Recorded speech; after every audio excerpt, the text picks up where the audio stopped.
Vivre en attendant que le monde nous rende quelque chose simplement parce que nous nous sentons vides est la recette parfaite pour la frustration chronique. Ce n'est ni le destin ni la chance qui nous retient, mais un besoin silencieux, presque imperceptible, de contrôler et de forcer les résultats. Il y a ceux qui passent des années à pousser, à négocier avec la vie, à exiger que les choses se passent exactement comme ils les ont planifiées, et finissent épuisés, anxieux, toujours avec la sensation d'être un pas en arrière de ce qu'ils désirent. L'esprit devient une usine d'attente et de déception, un mécanisme qui ne sait que demander, jamais remercier, ni lâcher prise. Ce que peu admettent, c'est le coût psychologique de vivre dans le manque, une dette intérieure qui grandit et s'accumule, fracturant peu à peu le caractère et la sérénité. Le stoïcisme n'est pas une mode ni une échappatoire spirituelle, mais une discipline brutale.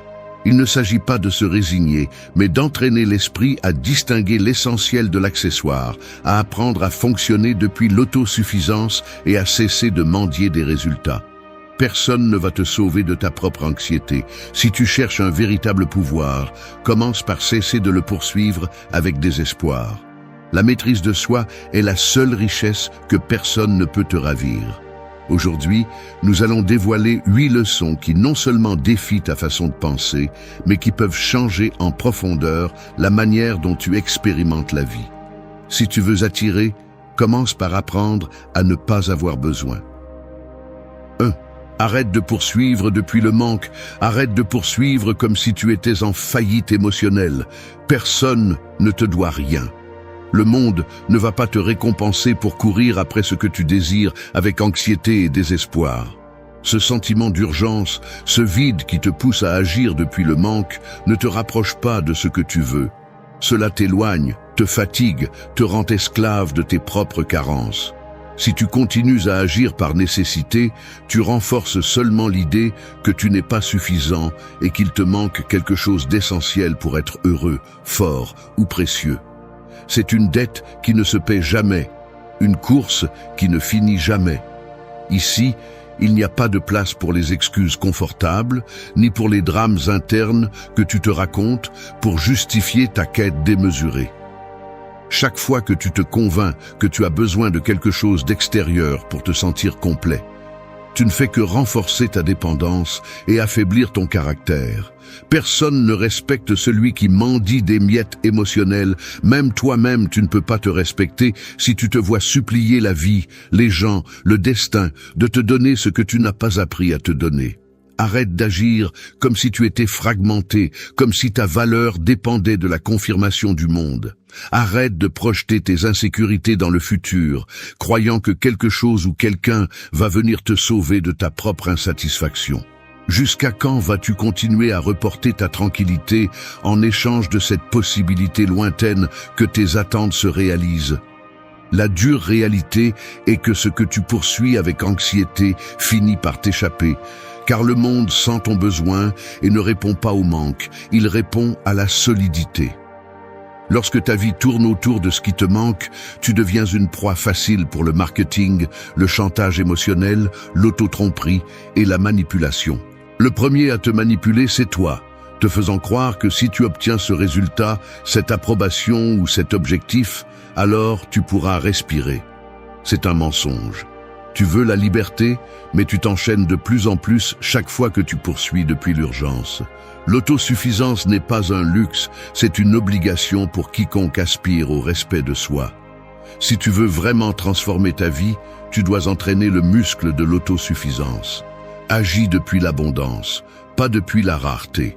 L'excellence ne naît pas du besoin, elle naît de l'engagement envers ce que tu es capable de contrôler, tes actions, tes pensées, ton caractère. Le résultat externe est une conséquence, jamais une preuve de valeur. Apprends à te mouvoir avec discipline et détermination, sans demander la permission à personne, sans supplier la vie de te donner ce que tu n'as pas encore construit en toi. Ton devoir est d'agir avec vertu, pas de t'obséder pour la récompense. Arrête de regarder vers l'extérieur comme si la solution s'y trouvait. Le poids de ton anxiété pour le résultat est un fardeau inutile. Lâche-le une bonne fois pour toutes. Ce que tu attires n'est pas par ce que tu poursuis, mais par ce que tu es pendant que tu agis. Personne ne peut te combler si tu ne décides pas de cesser d'opérer depuis le vide. Tu n'attires que ce que tu es prêt à soutenir. Si tu veux du respect, commence par cesser de le mendier. Si tu veux des résultats, arrête de t'obséder avec eux et deviens excellent dans le processus. Si tu veux la paix, arrête de négocier avec ta propre esprit et accepte la vie comme elle vient, sans peur, sans attente toxique, sans ce filtre qui déforme tout. Le manque est une fracture que tu nourris chaque fois que tu choisis de poursuivre depuis la faiblesse. L'abondance est un choix quotidien, une discipline, pas un prix que quelqu'un te remet. Personne d'autre ne va te sauver de ton propre besoin. L'autosuffisance ne se négocie pas, elle s'entraîne. Fais-le maintenant, ta vie en dépend. 2. Maîtrise tes actions, pas les résultats. Tu te lèves et vérifies ton téléphone avant même d'ouvrir correctement les yeux. Notifications, messages, le rappel de ce qui est attendu de toi, la petite anxiété de savoir si quelque chose s'est bien passé pendant que tu dormais. Dès ce moment, ton esprit commence à anticiper ce qui pourrait mal tourner, ce qui manque, ce qui devrait être différent. Tu vas au travail ou à tes activités et, presque sans t'en rendre compte, chaque action se teinte de la question silencieuse. Et si ça ne fonctionne pas? Et si ce n'est pas suffisant? Tu veux contrôler la réaction des autres, le résultat de tes efforts, même l'humeur avec laquelle on t'accueillera. Tu te déplaces avec une corde invisible attachée au cou des résultats, comme si ta journée dépendait de ce que tout se passe exactement comme tu l'avais imaginé. Cette pression s'accumule, et à l'intérieur, tu ressens la tension de lutter contre quelque chose qui s'échappe toujours une seconde avant que tu puisses l'attraper. Dans cet état, le contrôle devient une sorte de piège mental. Tu crois que si tu ajustes un détail de plus, si tu corriges un mot, si tu anticipes toutes les variables, alors tu pourras garantir le résultat que tu imagines. Mais c'est justement là que tu commences à te perdre. L'esprit se bloque dans des boucles de révision, dans des projections sur l'avenir, dans la peur d'échouer ou d'être jugé. Chaque fois que tu investis de l'énergie dans ce qui ne dépend pas de toi, tu t'éloignes de ton véritable pouvoir. Les actions concrètes, les pensées que tu choisis de cultiver, l'attitude que tu décides de maintenir, même lorsque l'environnement ne répond pas comme tu l'espérais. Il est facile de tomber dans l'illusion que la vie te doit des certitudes. Mais la vérité est que tu n'as du pouvoir que sur ce que tu fais, jamais sur ce qui se passe ensuite. Une action t'appartient, le résultat, non. Le poison réside dans l'attente rigide. On t'a appris à mesurer ta valeur par ce que tu accomplis, par les applaudissements ou l'approbation extérieure, par le reflet qui revient de l'extérieur.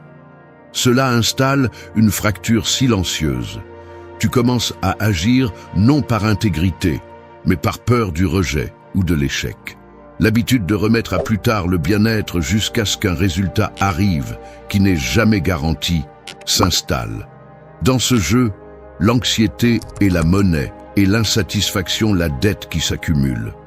La paradoxe est brutale. Plus tu t'obsèdes à contrôler l'issue, plus tu t'éloignes de l'efficacité réelle et de la paix intérieure. La plénitude ne réside pas dans l'issue, mais dans la manière d'agir. Il faut entraîner l'esprit à lâcher l'illusion du contrôle absolu. Ce n'est pas de la résignation, c'est de la sagesse pratique.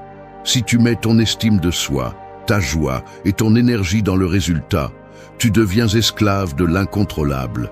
Mais si tu décides de maîtriser tes actions, de perfectionner ton processus, d'affiner ta discipline et de t'engager dans le présent, alors tu récupères le véritable pouvoir. Il ne s'agit pas de cesser de faire des efforts, mais de changer d'axe. Tu fais ce que tu dois faire parce que c'est juste, parce que cela te construit, pas parce que cela garantit une récompense extérieure. C'est là que commence à se forger la véritable autosuffisance. Laisse les résultats être une conséquence, pas une obsession. Si tu peux t'asseoir à la fin de la journée et te dire honnêtement que tu as agi avec intégrité, que tu as donné le meilleur de toi-même dans ce qui dépendait de tes mains et de ton esprit, alors le résultat cesse d'avoir le pouvoir de te définir. Fais ce qui t'appartient, Le reste ne t'appartient pas. C'est la différence entre l'anxiété et la liberté. Maîtrise tes actions et accepte le destin, car la vie ne négocie pas avec tes attentes, mais respecte ton caractère. 3. Concentre-toi sur la solidité intérieure quotidienne. Je dois l'admettre, pendant des années, mon plus grand ennemi n'a pas été la vie ni ses obstacles, mais ce sentiment constant de fragilité intérieure, cette peur silencieuse de ne pas être suffisamment préparé à ce qui pouvait arriver. Ce n'était pas tant la peur d'échouer à l'extérieur, mais le manque de confiance en ma capacité à me soutenir lorsque quelque chose tournait mal. Ce soupçon permanent que n'importe quel coup, n'importe quelle critique, n'importe quel imprévu pouvait faire s'effondrer ce que j'avais construit à l'intérieur.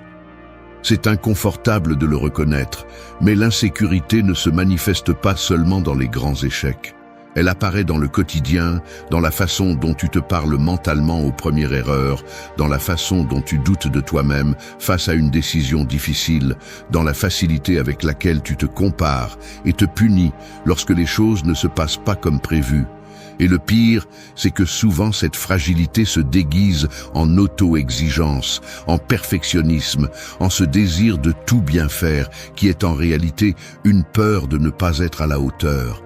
Lorsque tu décomposes ce cycle, tu vois que la racine se trouve dans un manque de solidité intérieure qui ne se compense pas par des réussites externes ni par les éloges de quiconque.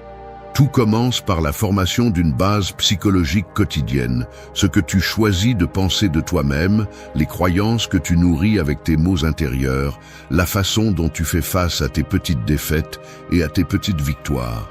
Si ton identité dépend de ce qui se passe à l'extérieur, n'importe quel vent te déstabilise. Si tu n'as pas une routine mentale dans laquelle chaque jour tu renforces tes principes, ton autodiscipline et ta capacité à résister aux inconforts, alors toute ta structure intérieure est fragile, même si en apparence tu maintiens une vie réussie. La solidité intérieure n'est pas un idéal lointain. C'est la conséquence directe des investissements quotidiens que tu fais dans ton esprit et ton caractère. Il ne s'agit pas de s'asseoir et d'attendre de se sentir fort, mais de travailler chaque jour à polir les réponses automatiques, à démonter les pensées défaitistes et à construire une image de soi qui ne s'effondre pas face à la critique ou au rejet. Le véritable problème est que nous avons tendance à entraîner davantage le muscle de l'inquiétude que celui de la stabilité mentale. Tu passes des heures à anticiper des problèmes, à examiner des scénarios négatifs, à douter de tes capacités. Cela ne fait que renforcer l'habitude de l'insécurité et de l'indécision. En revanche, très peu de gens consacrent un temps réel à renforcer l'esprit avec des principes clairs, à l'entraîner à revenir toujours au présent et à agir depuis le calme, pas depuis la panique. La solidité intérieure se construit lorsque tu cesses d'attendre que l'environnement soit favorable et que tu commences à t'exiger sérénité, même lorsque tout semble aller à l'encontre. C'est un travail ingrat, car personne n'applaudit le fait que tu gardes ton calme au milieu du chaos. Personne ne te reconnaît pour avoir contrôlé ton attention lorsque tu pourrais te perdre dans l'anxiété. Mais c'est le muscle dont tu as besoin pour traverser la vie sans te briser. La décision est radicale. Chaque jour, tu choisis entre investir dans ta force ou l'hypothéquer à des préoccupations sans fondement. Il ne s'agit pas d'être froid ou insensible, mais de cultiver un esprit qui ne se rend pas au premier coup. La discipline quotidienne est une forme de respect de soi. Tu te montres que tu peux avoir confiance en toi, que tes habitudes et ton caractère te soutiennent lorsque le monde ne le fait pas. Ne te concentre pas sur la collection de réussites pour masquer tes insécurités. Concentre-toi sur le fait de devenir quelqu'un capable de se soutenir dans n'importe quelle circonstance. Tu es aussi fort que ce que tu entraînes chaque jour. Si ton esprit se plie facilement, ta vie sera une chaîne de réactions impulsives et de regrets. Mais si tu décides de construire une solidité intérieure, chaque jour tu deviens plus difficile à renverser, plus libre de l'opinion des autres, plus imperméable à ce que tu ne peux pas contrôler. Être solide à l'intérieur est la seule garantie d'un pouvoir réel. L'autosuffisance ne s'improvise pas. Elle se cultive, elle se renforce, elle se démontre dans le quotidien. Ne sous-estime jamais le pouvoir de ce choix quotidien. Plus important que ce que tu réalises, c'est en qui tu es en train de devenir. 4. Identifie et surmonte tes ennemis intérieurs. Pense à une machine ancienne, lourde, rouillée par les années, qui continue de tourner même si personne ne la surveille.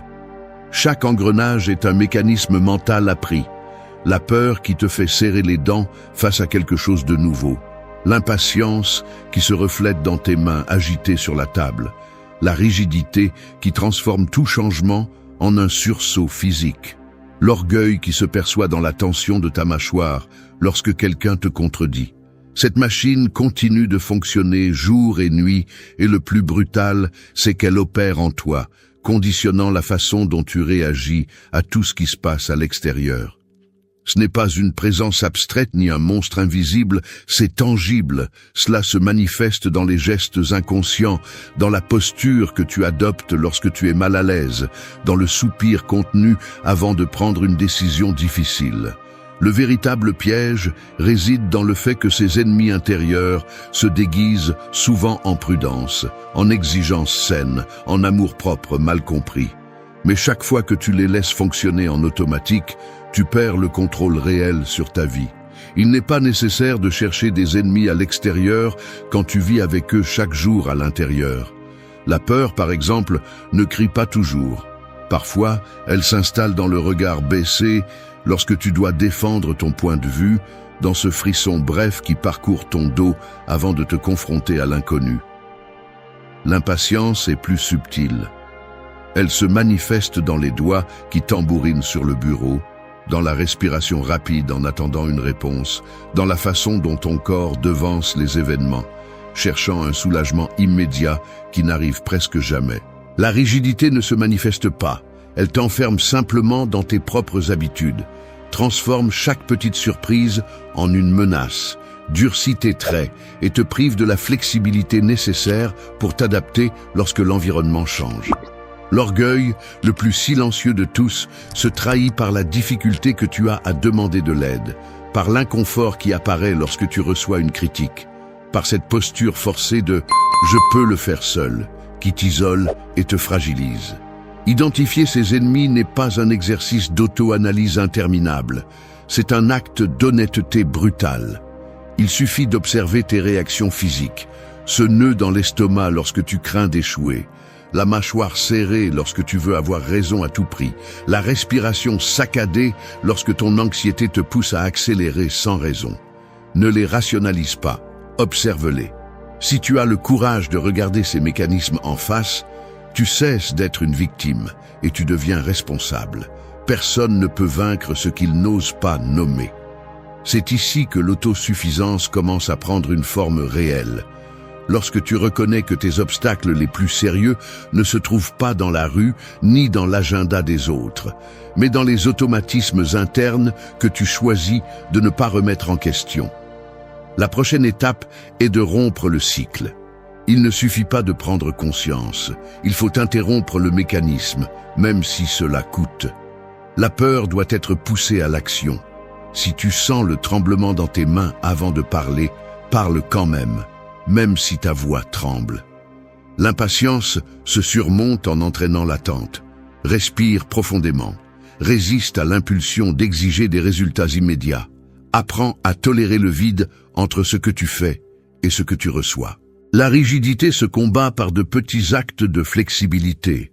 Change de route, accepte une erreur sans dramatiser, permets à quelque chose de ne pas se dérouler comme prévu sans l'utiliser comme justification pour abandonner. L'orgueil se dissout en pratiquant l'humilité. Accepte de l'aide, écoute vraiment, lâche cette nécessité absurde de tout contrôler. Il n'y a pas de transformation sans inconfort. Si le muscle ne fait pas mal, il ne grandit pas. C'est la loi. Tes ennemis intérieurs ne commandent que si tu obéis sans résistance. La véritable liberté commence lorsque tu es capable d'identifier le mécanisme et de décider d'agir différemment. Chaque fois que tu surmontes une réaction automatique, Tu gagnes un gramme de pouvoir réel sur toi-même. Il ne s'agit pas d'éliminer les ennemis intérieurs, mais d'apprendre à vivre au-dessus d'eux. La maîtrise de soi, c'est ce qui se cultive, c'est ce qui attire le respect et la solidité. Personne ne peut te donner cette victoire, ni te retirer le poids de vivre avec toi-même. Le plus grand sabotage est d'ignorer ce que tu portes en toi. Celui qui maîtrise ses mécanismes maîtrise sa vie. 5. Cultive la discipline, pas l'anxiété. L'anxiété est une discipline gaspillée. L'énergie que tu consacres à imaginer le pire, tu pourrais l'investir à construire le meilleur. Ne te trompe pas, l'anxiété et l'obsession du contrôle déguisent leur faiblesse par un effort apparent. Ce qui semble être de l'hyperactivité est au fond la peur de ne pas être capable de supporter l'incertitude. Cette urgence à anticiper tout, à vérifier 2 fois ce que tu as déjà fait, à corriger jusqu'au dernier détail, n'est pas une vraie discipline. C'est une addiction à la souffrance auto-infligée. Arrête de te vendre le mensonge confortable que s'inquiéter est être responsable. La discipline ne naît pas de l'angoisse. Elle naît d'un engagement froid et conscient envers le processus, même si le résultat tarde à arriver ou n'arrive jamais comme tu l'espères. Être discipliné, c'est s'asseoir chaque jour pour faire ce qui est nécessaire, sans demander à l'univers des garanties ni des anesthésiques émotionnels. Être anxieux, c'est avoir besoin de signaux, d'applaudissements et de certitudes pour agir. Et quand tu ne les obtiens pas, tu te paralyses ou tu t'auto-sabotages. La différence est brutale. La discipline renforce, l'anxiété fragmente. Chaque fois que tu choisis l'anxiété, tu paies des intérêts pour une dette que tu as toi-même inventée. La discipline est la décision de cesser d'hypothéquer ta paix pour des résultats qui ne seront jamais totalement sous ton contrôle. Personne ne va te donner de la constance. Tu dois la gagner, et ça fait mal. Arrête de justifier ton incapacité à maintenir des routines avec l'excuse que tu ne peux pas t'empêcher de t'inquiéter. Oui, tu peux. Mais tu ne veux pas payer le prix de l'inconfort silencieux que cela implique de s'asseoir pour travailler, étudier, s'entraîner, sans attendre un soulagement immédiat. Il faut le dire clairement, l'anxiété est la sortie facile de celui qui craint de faire face au vide qui reste quand le bruit des attentes s'éteint. La discipline est la force de te maintenir là, inconfortable, sans fuir vers la distraction ni la plainte. La société récompense l'anxiété avec compassion et étiquette, mais méprise en silence ceux qui ne sont pas capables de s'imposer un emploi du temps, une méthode, une répétition quotidienne. La discipline est un acte impopulaire parce qu'elle n'a pas de glamour, elle ne vend pas d'histoire grandiose, elle ne peut pas être montrée sur les réseaux comme si c'était un accomplissement instantané. C'est pourquoi tant de gens préfèrent le drame de l'anxiété à la monotonie de la vraie discipline. Ici, il n'y a pas de place pour les raccourcis. Si tu veux du respect de soi, tu dois le construire en répétant ce qui est juste chaque jour, surtout quand personne ne te regarde et quand le corps et l'esprit te demandent d'abandonner. Fais-le inconfortable, fais-le fatigant, fais-le ennuyeux, mais fais-le. Personne ne construit de caractère en sautant le processus inconfortable de la constance. L'excellence est une conséquence, pas une coïncidence. La médiocrité est un choix quotidien. Te rends-tu compte combien de fois tu utilises l'anxiété comme prétexte pour ne pas agir, pour procrastiner, pour céder à la paresse? Tu n'es pas victime de ton esprit, tu es l'architecte de ta routine. Si tu ne peux pas faire confiance à ta propre capacité à faire ce qui doit être fait au bon moment, comment espères-tu que la vie te prenne au sérieux? Assez de chercher une motivation externe, arrête de mendier au monde un signe pour commencer. Fais ce que tu dois, même si tu n'en as pas envie. La discipline est le seul rempart contre l'instabilité. L'anxiété est l'impôt que tu paies pour ne pas l'avoir. Chaque jour que tu remets à plus tard l'entraînement de ton caractère, tu deviens plus petit face aux défis et plus dépendant des résultats externes. Il n'y a pas de dignité à vivre à la merci de ce que tu ne peux pas contrôler. La discipline est la liberté à tempérament. L'anxiété est l'esclavage à prix réduit. Choisis de quel côté tu veux être. Tu n'as pas besoin d'encouragement, tu as besoin de rigueur. Tu n'es pas tes émotions passagères, tu es ce que tu répètes sans excuse. Tiens-toi dans le processus, même si personne ne le célèbre. La discipline est le muscle que personne ne peut te voler. 6. Embrassez la flexibilité face au chaos. Personne ne va vous protéger du chaos. C'est la vérité qui fait le plus mal à accepter et celle qui peut vous donner le plus de liberté si vous avez le courage de la vivre sans anesthésie. Il n'existe pas de manuel garantissant que le monde se comportera selon vos plans, ni de formule magique transformant l'incertitude en sécurité. Le désir de contrôler chaque variable, d'anticiper chaque problème, est une illusion enfantine qui ne sert qu'à créer plus de rigidité et de souffrance. La réalité est que la vie ne vous demandera pas la permission de changer de cap, et si vous vous accrochez à la nécessité que tout s'inscrive dans votre schéma mental, vous finissez par vous briser vous-même, pas le chaos. Embrasser la flexibilité n'est pas se résigner, c'est cesser de lutter contre l'inévitable et commencer à utiliser cette énergie pour vous adapter avec intelligence et dignité. Lorsque vous regardez de face vos propres réactions face au désordre, vous voyez combien de temps et d'énergie vous perdez dans une résistance inutile. Vous voulez que les choses se passent comme vous l'espérez, que les gens se comportent selon vos attentes, que la réalité s'adapte à votre carte mentale, et dans cette lutte silencieuse, vous ne parvenez qu'à plus de tension et d'épuisement. La rigidité est le mécanisme automatique de l'esprit effrayé. Elle vous fait croire que si vous gardez tout sous contrôle, rien ne pourra vous blesser, rien ne sortira du script. Mais derrière cette tentative désespérée de fixer chaque détail, il y a la peur de ne pas pouvoir vous soutenir si le monde se dérègle. Le véritable conflit ne réside pas dans ce qui se passe à l'extérieur, mais dans votre incapacité à lâcher l'idée que vous avez besoin de garanties pour aller bien. Être fort, ce n'est pas se durcir, c'est devenir flexible. La flexibilité mentale est une décision inconfortable, car elle oblige à renoncer à la fausse sécurité de ce qui est prévisible. Il ne s'agit pas d'être indifférent ni de laisser tout passer sans intervenir, mais de comprendre que votre véritable pouvoir réside dans votre capacité à vous adapter à ce qui se passe, et non à imposer vos conditions à la vie. Chaque fois que vous choisissez de répondre plutôt que de réagir, que vous vous permettez d'ajuster votre attitude lorsque les choses changent, vous entraînez le muscle de la flexibilité. Cela implique d'accepter l'inconfort initial, de tolérer le vide de l'inconnu, de supporter le poids de l'incertitude sans céder à la panique. La flexibilité n'est pas une faiblesse, c'est la plus grande preuve de force psychologique. Seul celui qui sait se plier sans se briser peut traverser le chaos sans se perdre lui-même. Les croyances rigides sont les plus petites et les plus oppressives des prisons. Lorsque vous vous accrochez à la façon dont la vie devrait être, vous vous condamnez à une frustration perpétuelle, chaque fois que la réalité montre son indifférence à vos règles internes. Le conflit surgit lorsque votre sens de l'identité dépend de la stabilité des choses, lorsque vous voyez le changement comme une menace et non comme une opportunité de croissance. La clé est de cesser de vous identifier à vos plans et de commencer à vous identifier à votre capacité à répondre de manière créative à tout tournant inattendu.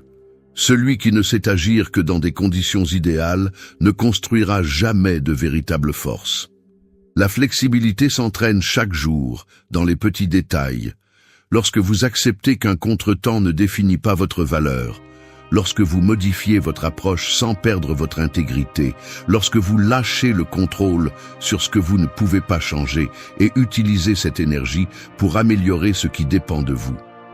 Vous n'êtes pas vos plans, vous êtes votre capacité à vous adapter. Cette phrase peut faire mal, mais c'est là que se trouve la liberté. Le chaos n'est pas votre ennemi. C'est la scène où se révèle en qui vous êtes en train de devenir. Si vous choisissez la flexibilité comme discipline, le désordre cesse d'être une menace et devient le terrain où se forge votre véritable caractère. 7. Fais confiance à ton processus sans chercher de validation. Tu franchis la porte du bureau, salues d'un signe de tête et t'installes à ton bureau. La routine commence. Tu ouvres tes emails, vérifies tes tâches, travailles sur ce qu'il faut. Pendant que tu avances, une partie de ton esprit calcule si ce que tu fais est suffisant, si le patron va le remarquer, si cela aura l'impact que tu espères. Tu te demandes, même si tu ne le dis pas à voix haute, si aujourd'hui quelqu'un va reconnaître l'effort, si le résultat sera assez bon pour que les autres le considèrent comme précieux. Cette pression silencieuse s'immisce entre chaque action, déforme le sens de ce que tu fais et te vole la capacité de profiter du processus. Sans t'en rendre compte, tu cesses de faire confiance à ton propre jugement et commences à dépendre du thermomètre émotionnel des autres pour valider tes pas. La journée avance et chaque fois que tu ne reçois pas de réponse, le poids s'accumule. Tu commences à douter si ce que tu fais a du sens ou si ce n'est qu'une tâche de plus pour faire passer le temps. C'est ici qu'un des mécanismes les plus nuisibles du caractère s'installe, la recherche désespérée de validation. Ce qui commence comme un besoin minimal de reconnaissance se transforme en un piège difficile à voir. Le moteur de tes actions cesse d'être l'engagement envers le processus et devient l'attente d'un applaudissement extérieur. Cela ne fait pas que t'épuiser, mais déforme aussi le sens de ton effort. Quand tu travailles uniquement pour être reconnu, tu perds le contrôle sur la signification de ton propre chemin. Le résultat est une sorte d'addiction psychologique. La dopamine de l'approbation des autres devient ta drogue, et quand elle manque, tout perd de sa valeur. Ainsi, ton estime de soi devient une montagne russe qui monte et descend selon la réaction, le commentaire ou le regard extérieur, et tu cesses d'être maître de toi-même. La pire erreur est de croire que la validation est une garantie de vérité ou de valeur. En réalité, c'est juste un reflet des attentes des autres et bien souvent une distorsion intéressée. Lorsque tu analyses les causes, tu vois qu'au fond de cette quête se cache une insécurité fondamentale, l'incapacité de faire confiance à son propre processus, de te soutenir dans ton jugement et dans ton effort sans avoir besoin du signal extérieur que tu es sur la bonne voie. Cela a des conséquences graves. La principale, tu ne te sens jamais suffisant, même lorsque tu atteins ce que tu t'étais fixé. Si l'environnement ne le célèbre pas, tu le minimises toi-même. Si l'environnement le critique, tu t'effondres même si ton travail est solide. C'est une fracture dans le caractère qui te condamne à vivre en fonction des autres et te vole la paix. La décision stratégique est claire. Cesser d'alimenter ce mécanisme et commencer à faire confiance au processus, même si personne ne le voit, même si personne ne le récompense. Construire cette confiance est inconfortable, car cela implique d'avancer même lorsque tout autour est indifférent ou même hostile. C'est s'engager dans tes actions pour la qualité de ce qu'elles représentent, pas pour ce qu'elles génèrent à l'extérieur. Si ton seul critère est la validation, tu n'auras jamais de contrôle réel sur ton chemin. Mais si tu choisis de te maintenir dans ton processus, quoi qu'il arrive, tu construis une solidité que ni les applaudissements ni les critiques ne peuvent te ravir. Il ne s'agit pas d'ignorer la réalité de l'environnement, mais de ne pas hypothéquer ta valeur aux yeux des autres. Chaque action que tu répètes par conviction renforce ton caractère et te rend imperméable à la fluctuation des opinions extérieures. La différence entre celui qui fait confiance à son processus et celui qui vit en mendiant l'approbation est brutale. L'un avance avec fermeté, l'autre se détourne à chaque signal. La validation est un prix fragile. La confiance, un investissement inébranlable. Tu n'as pas besoin de témoins pour être excellent. Fais le tien, même si personne ne le célèbre. C'est la véritable liberté. Lorsque tu prends la décision de te maintenir sans chercher de validation, le processus devient ton refuge et ta force. L'extérieur cesse de dicter ta valeur. Et là, sans t'en rendre compte, tu commences à attirer le respect, non pas parce que tu le cherches, mais parce que tu cesses d'en dépendre. 8. Transformer chaque obstacle en croissance. Ce que j'ai le plus de mal à admettre, c'est la colère silencieuse qui me traverse chaque fois que la vie met un obstacle sur mon chemin. Ce n'est pas une colère explosive, c'est ce type de tension muette qui s'installe dans la poitrine et serre la mâchoire. Je sens mon corps se durcir, Ma respiration devient superficielle et mes épaules se chargent comme si elles portaient un sac à dos invisible de plus en plus lourd. Dans ces moments-là, la première chose qui apparaît n'est pas la réflexion, mais la réaction automatique. La plainte intérieure, le sentiment d'injustice, l'élan de me demander pourquoi moi, pourquoi maintenant. En arrière-plan, il y a une résistance enfantine à accepter que les choses ne vont pas se dérouler selon mon scénario. Un rejet viscéral de l'inconfort, de l'inattendu. Personne ne vous avertit combien il est douloureux de reconnaître qu'au fond, vous espérez que le monde vous facilite la tâche simplement parce que vous croyez faire suffisamment d'efforts. Cette lutte intérieure se traduit par des gestes concrets. Les mains qui cherchent le téléphone pour se distraire, les pas qui s'accélèrent sans destination claire, le regard qui se perd quelques secondes au plafond, cherchant une réponse facile qui n'arrive jamais.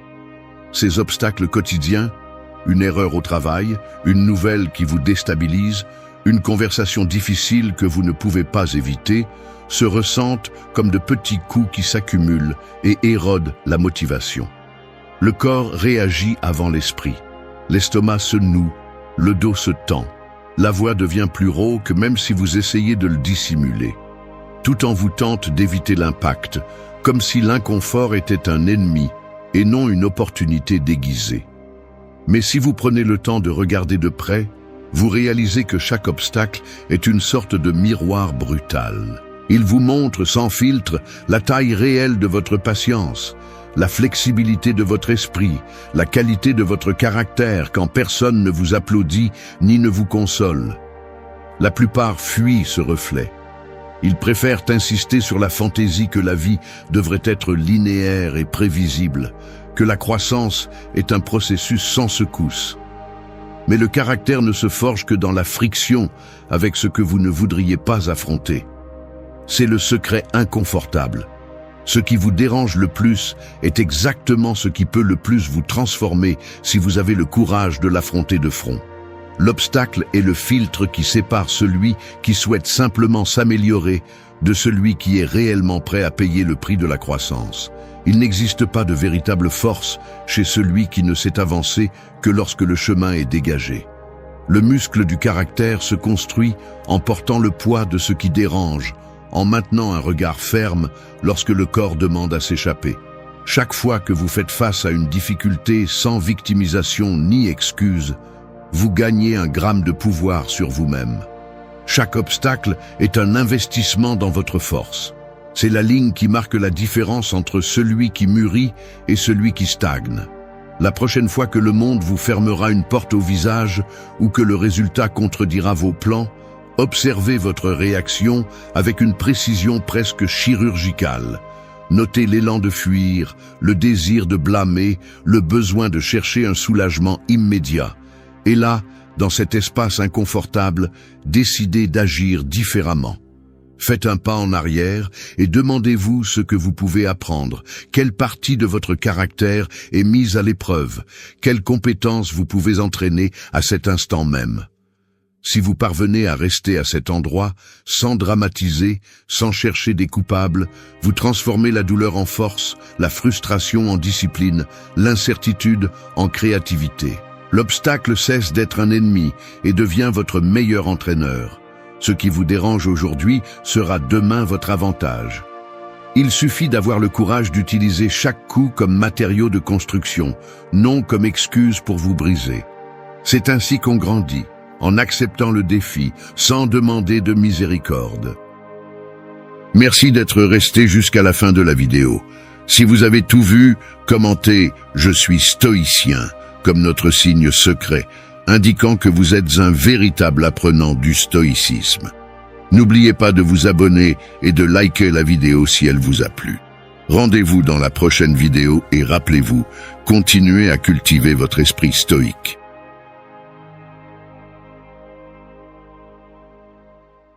La plupart des gens parlent trop parce qu'ils craignent de ne pas être à la hauteur. Cette anxiété de remplir l'espace, d'impressionner, de prouver quelque chose, est la même qui finit par éloigner les autres et laisser une sensation de vide dans chaque conversation. Il y a un coût psychologique énorme à vivre. en fonction de ce que les autres pensent, à mesurer chaque mot pour s'intégrer ou se démarquer. La vérité est que, dans la vie réelle, ceux qui attirent le plus ne sont pas ceux qui remplissent l'air d'histoire, ni ceux qui essaient de convaincre tout le monde de leur intelligence. Ceux qui restent vraiment dans l'esprit des autres sont ceux qui savent écouter attentivement, ceux qui reconnaissent calmement leurs propres limites, ceux qui n'ont pas peur du silence et ceux qui, quand ils parlent, le font sans fioriture ni masque. L'attractivité réelle n'est pas un masque que l'on met et enlève selon les convenances. C'est la conséquence d'une présence authentique, d'un esprit entraîné à être ici et maintenant, de quelqu'un qui ne négocie pas ses principes pour l'approbation des autres. Rien n'est plus attrayant que le calme sous pression.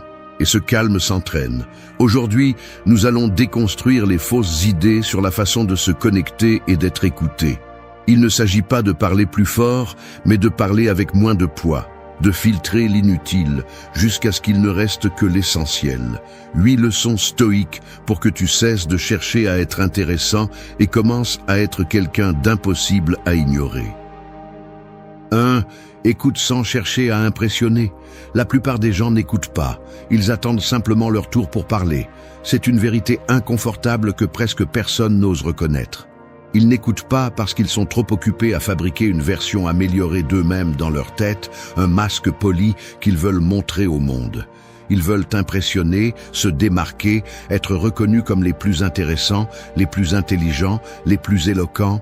Mais ce mécanisme, ce besoin de validation déguisé en conversation, est exactement ce qui te rend invisible. Quand tout ce que tu fais, c'est chercher la prochaine phrase ingénieuse, l'anecdote qui te fera briller ou l'opinion qui prouvera ta valeur supposée, tu te trahis sans t'en rendre compte.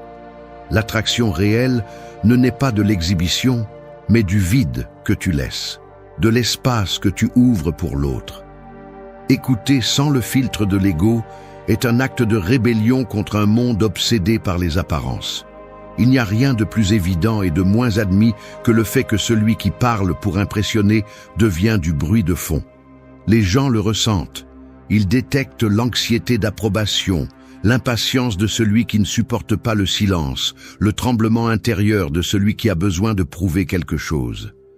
Crois-tu vraiment que les autres ne le remarquent pas ? L'insécurité ne se cache pas derrière de jolis mots. L'urgence d'être admiré est une fracture dans le caractère qui se remarque avant même que tu n'ouvres la bouche. Et là se trouve l'erreur que presque tout le monde commet.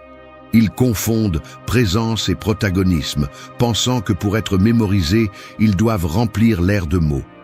Ils ne comprennent pas que le respect et l'attraction se gagnent, en grande partie, en étouffant le besoin d'être le centre et en ouvrant l'espace pour que l'autre existe vraiment.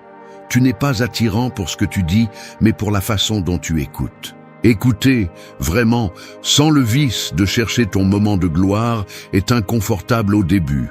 Cela va faire mal à ton orgueil, car tu devras renoncer au plaisir momentané de te démarquer.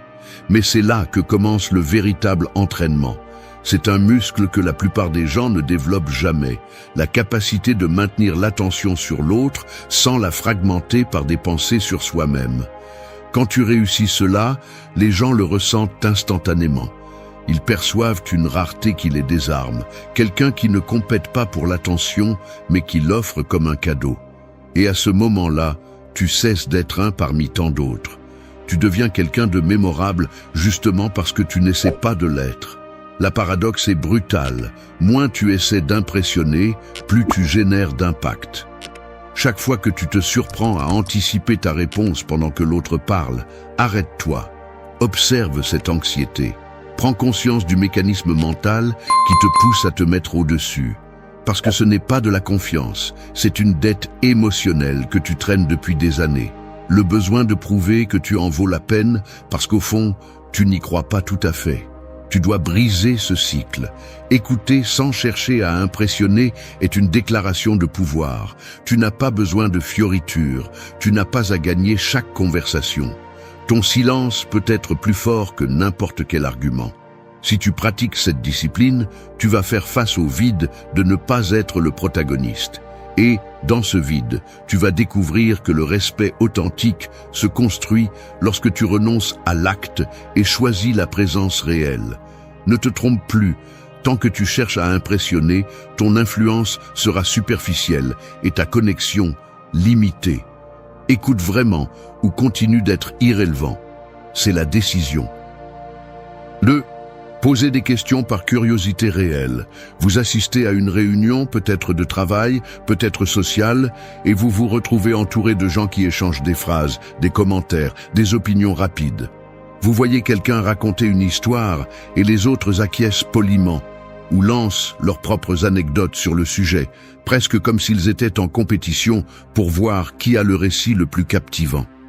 Vous aussi, vous vous surprenez à préparer mentalement votre prochaine intervention, même si vous ne savez même pas si ce qui se dit vous intéresse. Et soudain, vous vous rendez compte. Cela fait un moment que personne n'a posé de questions sincères, une qui ne soit pas juste une excuse pour se mettre en avant ou détourner l'attention sur soi-même. Le dialogue devient une somme de monologues entrecoupés de tours de parole, et la connexion réelle se perd. L'ambiance se remplit de mots, mais personne ne se sent vraiment vu. C'est ainsi que fonctionnent la plupart des conversations aujourd'hui. Beaucoup parlent, peu posent des questions par un désir authentique de savoir. Si vous vous êtes déjà senti déconnecté au milieu d'une foule, le problème est presque toujours celui-ci. La curiosité réelle s'est éteinte sous des couches d'auto-affirmation et de peur. Nous posons des questions par obligation, polies, mais vides, ou nous les évitons complètement parce que nous avons peur de paraître ignorants ou vulnérables. Nous avons peur que la réponse nous sorte du script. Mais la vérité est qu'une question authentique est comme un scalpel qui traverse toute la surface sociale et atteint le noyau de l'autre personne. Ce n'est pas confortable, car cela vous oblige à renoncer au contrôle. Lorsque vous posez une vraie question, vous vous exposez à entendre quelque chose que vous ne vous attendiez pas. Quelque chose qui peut changer votre perception ou même défier vos propres croyances. C'est pourquoi tant de gens fuient la curiosité profonde. Parce que cela implique de mettre de côté le masque de l'expert, d'accepter que vous n'avez pas toutes les réponses et que votre valeur ne dépend pas de tout savoir. La curiosité authentique est un acte d'humilité. Et l'humilité, dans un environnement obsédé par l'image, est une forme de rébellion. Prenez en charge ce mécanisme. Poser des questions par curiosité réelle exige de démonter plusieurs automatismes mentaux. La peur de paraître idiot, l'impulsion de rivaliser, le besoin de réaffirmation. Chaque fois que vous interagissez, vous avez le choix de poser des questions pour savoir ou de poser des questions pour impressionner. Ce sont deux chemins radicalement différents et la différence se ressent. Lorsque vous posez des questions par obligation, l'autre le perçoit en une fraction de seconde. Votre regard se détourne, votre corps se tend, votre attention se dilue. Mais lorsque vous posez des questions parce que vous voulez vraiment comprendre, votre présence devient magnétique. L'autre baisse sa garde. Une rareté apparaît dans l'air. Pendant un moment, les stratégies disparaissent et les deux se confrontent à la possibilité d'un véritable dialogue. La curiosité sincère crée un espace sûr où personne n'est obligé d'agir. Et c'est là que naît la véritable influence. Non pas dans le discours brillant, mais dans la capacité de s'intéresser réellement. Il n'y a pas de technique qui remplace l'honnêteté émotionnelle d'une question bien posée. Il ne s'agit pas de collectionner des phrases ingénieuses, mais de prendre le risque de poser une question qui vous tient à cœur, même si cela ne semble pas spectaculaire, même si cela vous rend vulnérable. Une question authentique vaut plus que 100 opinions forcées. La plupart des gens se sentent seuls, même en compagnie, parce que personne ne les interroge avec une réelle curiosité.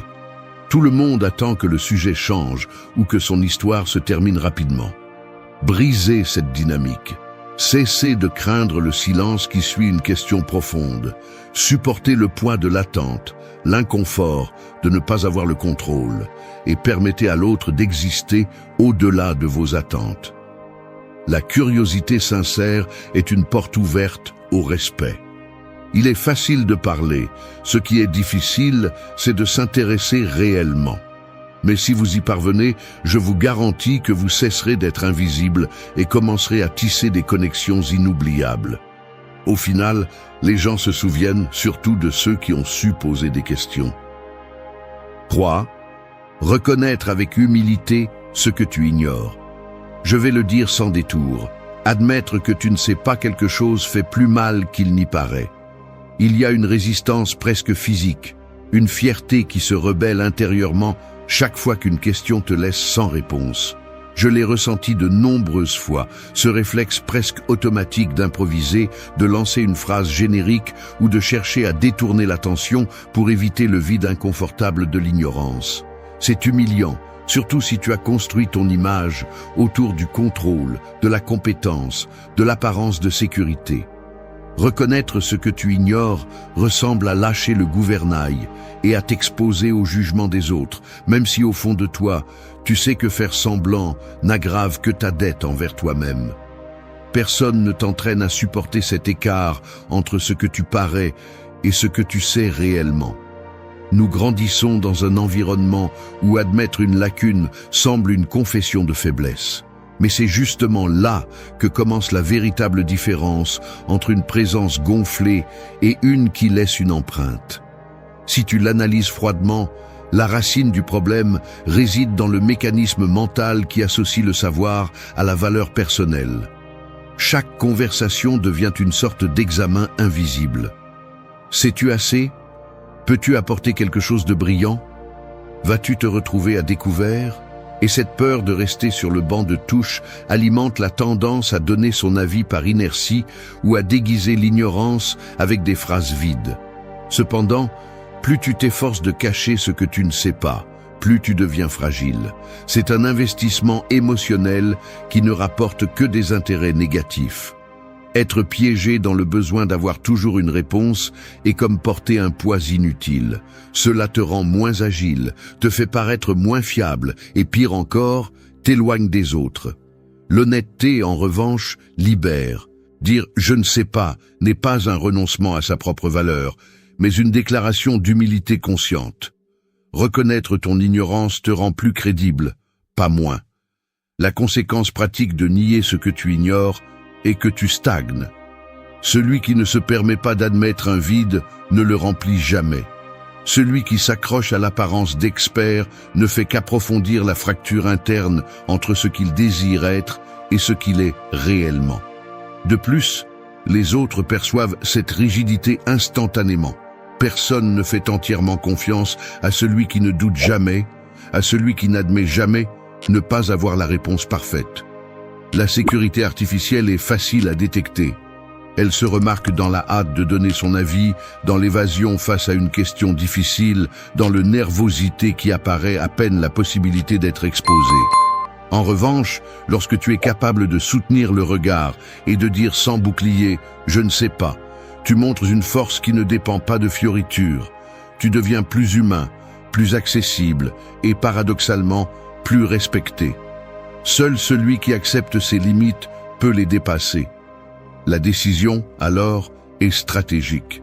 Tu peux continuer à défendre la façade, à investir de l'énergie à faire semblant d'avoir toutes les réponses, ou tu peux t'entraîner à tolérer ce microseconde d'inconfort brutal que cela implique de confesser ton ignorance. Ce microseconde est le filtre entre celui qui répète des formules et celui qui grandit vraiment. Chaque fois que tu choisis l'humilité plutôt que la performance, tu ouvres une porte à la confiance réelle. Les autres perçoivent qu'avec toi, ils peuvent baisser leur garde, que tu ne les jugeras pas pour ne pas savoir. Ainsi se génèrent des conversations profondes, des connexions qui ne dépendent pas de l'ego, mais de la recherche honnête de sens. Ce n'est pas confortable, mais c'est le seul chemin vers une influence authentique. Parce qu'à la fin, nous admirons tous celui qui a le courage de dire ce que beaucoup taisent. Je ne sais pas, mais je veux comprendre. Cela, plus que n'importe quelle réponse brillante, est ce qui te rend inoubliable. 4. Valider les émotions, sans juger ni conseiller. un visage tendu devant vous, la mâchoire serrée à peine dissimulant la fatigue, les yeux esquivant les vôtres, comme s'il cherchait refuge en n'importe quel point de la pièce, sauf dans cet instant d'exposition. La voix hésite, se coupe, s'efforce de garder contenance tout en racontant une difficulté ou une blessure récente. Autour de vous, l'air devient dense, chargé de ces mots non dits qui flottent dans les gestes. Un doigt qui tambourine sur la table, une jambe qui bouge sous la chaise. Le silence contenu qui prévient qu'il y a ici quelque chose qui pèse plus que ce qu'il semble. C'est à ce moment que la plupart commettent la même erreur. Ils ressentent l'impulsion urgente de briser cet inconfort, de lancer un conseil rapide, d'offrir une explication, de chercher un soulagement immédiat et, surtout, de sortir indemne de la vulnérabilité de l'autre. Cependant, ce que l'autre a besoin, c'est que vous supportiez le poids de cette émotion sans fuir ni juger. Supporter le poids, ne pas le porter ni le disperser. Valider ce qu'il ressent, et le faire sans le déguiser en solution, ni vous déguiser en héros. Vous pouvez remarquer le changement dans l'atmosphère quand quelqu'un le fait bien. Il n'y a pas de hâte à parler, juste une respiration plus profonde, une inclinaison sincère du corps en avant, une pause qui ne cherche pas à prendre la parole, mais qui accompagne.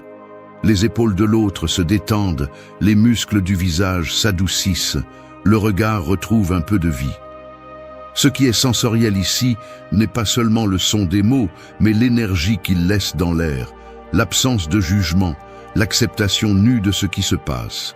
Cela semble difficile, dites-vous, et ce n'est pas une formule vide. C'est la reconnaissance d'un fardeau réel. C'est le signe que vous n'êtes pas là pour rivaliser ni pour minimiser. Valider une émotion, c'est comme laisser l'autre se défaire d'une armure sans craindre d'être poignardé par votre opinion ou votre diagnostic. Il y a une valeur brutale à résister à la tentation de réparer ce qui ne vous appartient pas. La plupart ne supportent pas l'inconfort de la douleur d'autrui, mais ceux qui apprennent à être là, simplement présents, deviennent un refuge rare. Ne vous trompez pas. Donner son avis, conseiller, corriger, c'est presque toujours une façon d'échapper à la vulnérabilité partagée. Cela sert plus à votre inconfort qu'au bien-être de l'autre. Le muscle à entraîner ici est celui de la contenance. Supporter le silence, soutenir le regard, laisser l'émotion faire son parcours complet sans l'interrompre. Il n'y a pas de raccourci ni de phrase magique qui remplace l'acte radical d'être, d'écouter et de valider. La véritable empathie ne crie pas, elle accompagne simplement. Vous pouvez voir comment l'autre se détend parce que, enfin, il n'a pas à défendre ni justifier ce qu'il ressent. Et ce soulagement se remarque dans les détails. La respiration qui devient audible, le geste qui abandonne la rigidité, la confession qui sort sans peur d'être corrigée. Être capable de valider les émotions sans juger ni conseiller est l'une des compétences les moins valorisées et les plus puissantes dans n'importe quelle conversation. Il y a une profondeur qui se construit seulement lorsque l'autre perçoit que vous n'êtes pas là pour prouver quoi que ce soit, ni pour résoudre sa vie, mais pour lui offrir un espace où la douleur ou la confusion peuvent exister sans être corrigées. Cela vous rend mémorable, car très peu le font. La véritable force réside dans le soutien, pas dans le sauvetage. À la fin, les conseils sont superflus, les jugements font mal. Mais la validation laisse une empreinte qui ne s'oublie pas, la sensation d'avoir été vu et accepté tel que vous êtes, sans exigence ni condition. Cela, même si cela fait mal, est ce qui guérit le plus. 5. Utilisez le silence comme un signe de confiance. Le silence n'est pas un vide, c'est une déclaration de pouvoir. Si vous croyez encore que rester silencieux vous rend invisible, vous êtes toujours piégé dans la mentalité de l'apprenti peu sûr de lui, celui qui a besoin de remplir chaque seconde de bruit pour ne pas faire face à sa propre anxiété. La réalité est brutale. Celui qui ne supporte pas le silence craint ce qu'il pourrait entendre en lui-même. Il y a une lâcheté déguisée en sympathie chez ceux qui ne se taisent jamais, chez ceux qui interrompent, complètent des phrases, ponctuent chaque pause d'une opinion inutile. Cette urgence à combler l'espace est la marque de ceux qui ne font confiance ni à leur propre valeur, ni à la solidité de leur présence. Et le pire, c'est que tout le monde le remarque, même si personne ne vous le dit en face. Celui qui ne tolère pas le silence transmet de la faiblesse, transmet de la peur. Celui qui peut rester silencieux, en revanche, dit sans mots « Je n'ai besoin de convaincre personne ». Cessez de vous justifier en pensant que le silence met les autres mal à l'aise. C'est le récit facile pour ne pas confronter votre propre manque de sécurité. Le silence bien utilisé est un filtre.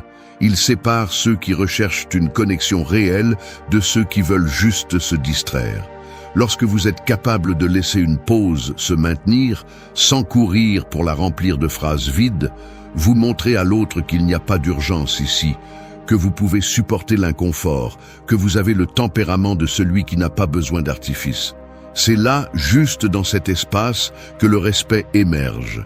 L'attraction se construit dans la tension que vous êtes capable de maintenir. Si vous la brisez immédiatement, vous vous rabaissez à la catégorie de ceux qui mendient de l'attention. Le silence inconfortable est le gymnase de la confiance. Si vous l'évitez, vous restez faible.